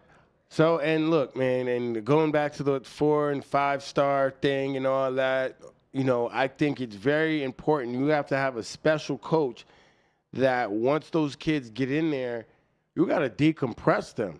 Look, I don't care what star you are. Everybody's here to compete. You know what I mean? Stars go off the table now, or you could do it another way. Everybody that comes in as a freshman, you put their stars on their helmet, what star you are. How do you perform at that star? You know what I mean? I'm not going to take you. There's a bunch of different ways. No doubt. I was a psychology major, so if I'm ever a coach, I'm going to have my guys right. Well, you also helped out with Elite 11 and other things. Yeah, nah, for sure. You know how that works. That was fun. And I just got a little, I got to check my email, but I might be doing a little coaching gig at one of these Senior Bowl games later. Is it the NFLPA? Hey, it could be. It could be. I know just who's want to coaching confirm. that. I just want to confirm if I got the call. I want to confirm. Which team are you on? We've already talked about it this week. Is it Fisher or Eddie? Oh man, I'm Eddie. Yo. Okay, what you mean? I didn't know. Hey. That's if let me see. I got to check my email after this. Maybe I'll check it on the next break. I got to find out where you're going for New Year's Eve so I can join you. The best party he's ever been to. This guy's been there, and he's put my name on the list. We've had some good times, man. No doubt, man. The last Super Bowl in Miami was incredible. Are you going to Arizona this year? Yeah, we'll be there. You'll be there. Yeah. We'll definitely link up there. For sure. All right. We got another segment coming up, and here's what I want to know when we come back. Define Ruffy the passer, which I know you can't, but I want to hear you do it. Right. And I want to know, of the playoff teams, who you believe is actually Super Bowl caliber. Because I don't think there's that many. I think it's less than 5. Mm-hmm. I want to see where you go on this. That's next on OutKick 360. Yeah, I think because things, transitioned from that regime side to that fundamentalist side. So we also had to change some of our tactics and our procedures and everything else and how we did things to cope with these guys, because they were coming up with some ingenious ways of doing things along the line as well, with some of the IEDs, some of the, the booby trapping the houses, things like that, using the cell phones to call to detonate everything. So it became, I think, as much as you say, more violent in that way, because with the regime guys too, we knew that there was the end state was trying to get Saddam, so that we needed intel as well. We needed to gather that intelligence. There was only so much that was there from previous, just historical data. Then we had to actually make it real intel and workable intel. But with the fundamentalists, if you gave them a chance to vote, and we'd say vote based off, okay, does this guy want to is he going to go along with the capture, or is he wanting to fight? And then let's see who wins. They would rather fight than do anything. There was, so many times guys would detonate suicide vests, because it's like, well, they're not going to take me, clack themselves off, thinking they're killing, other folks around them. But, they just, I don't know, they just were different folks. And it was like we had to get more violent in a way, because again, we were going after intel and doing things, and our procedures and everything on the battlefield just had to kind of adjust, just like they were doing. That's crazy. I truly cannot imagine. And I was in college. I started college in 2010. So I was in high school when things were getting kind of real bad in the 06, 07 era. And I remember people would always talk about, like, do we really need to be fighting these guys? Are they really that bad? And I'm like, this Zarqawi guy's literally chopping people's heads off, right? And don't think it stops there. Like, if this guy could, he'd chop all of our heads off too. Fortunately, they dropped a couple bombs on him, I believe, if I recall correctly. So now I want to get into some comparing and contrasting. What were the big differences between fighting in Iraq versus fighting in Afghanistan? Was it mostly the terrain? Was it the level of the combatant? Like, what were the big takeaways that were different from each other? I think early on with Afghanistan was, everything was so spread out. Everything was so far in between, and we didn't have many helo assets early in the war, just because of how, basically really having to share them along with the other task force and things like that. And so there was a lot more driving, or you would get flown to an area and then you'd be there for a bit, and then, you're not getting there, you're not getting back to your home base for a while. So you're trying to make do of it, and literally just sometimes sitting around doing nothing. But then within Iraq, you had more cities, bigger cities, everything else that we were hitting. Granted, you had Kandahar, you had Kabul, but everything really wasn't happening in those locations. It was farther out, because, where the terrorists had their training camps from, years before us ever getting there. But then within Iraq, they could hide right there in the cities. There were, so much, just open roads, everything around. And everything else, at a lot more built up areas, and it was an easier road system to get around. So it made it easier for them as well to move around. The terrain, definitely changed throughout. Iraq, you had your river valleys in a way, and you had the humidity, you had palm groves, everything else, and then you had your rocky mountain areas, dry areas. But then Afghanistan was just so severe with the mountains. I mean, that that's some treacherous terrain in itself.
Closing the week the right way, the year.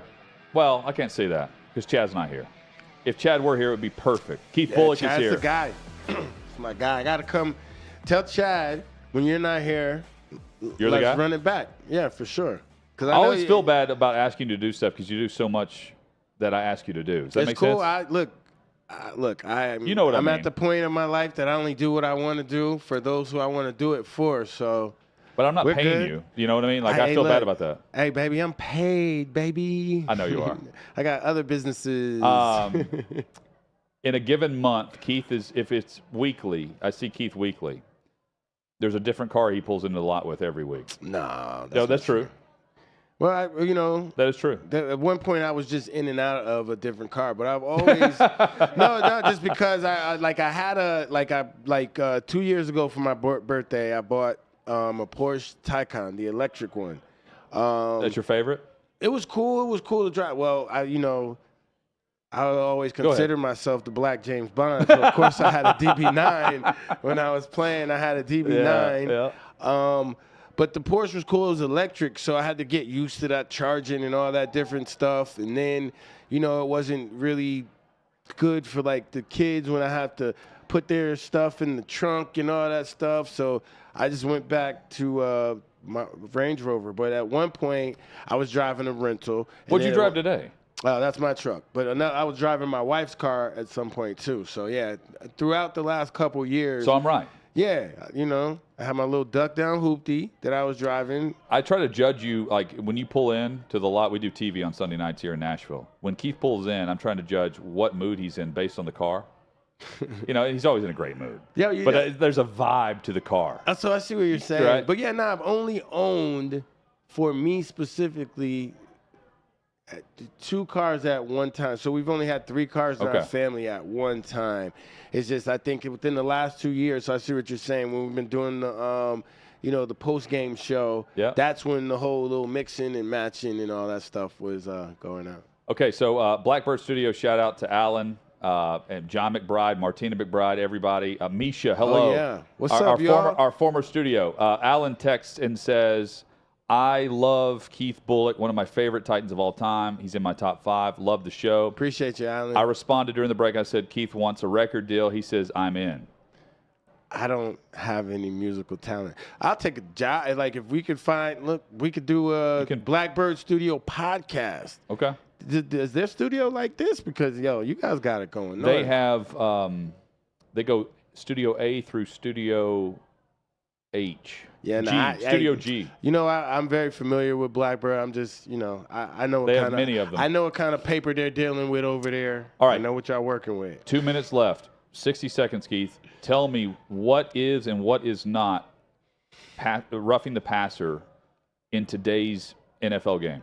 I think that the NFL doesn't know yet, and they have to really take time this offseason to come up with exactly what it is, because you saw earlier in the season, it's to take someone down and you're laying your body weight, but that's not enough body weight. You put 2 hands down. So I think the players don't know, which leads for the refs, not knowing, and it all starts at the top with the NFL Rules Committee.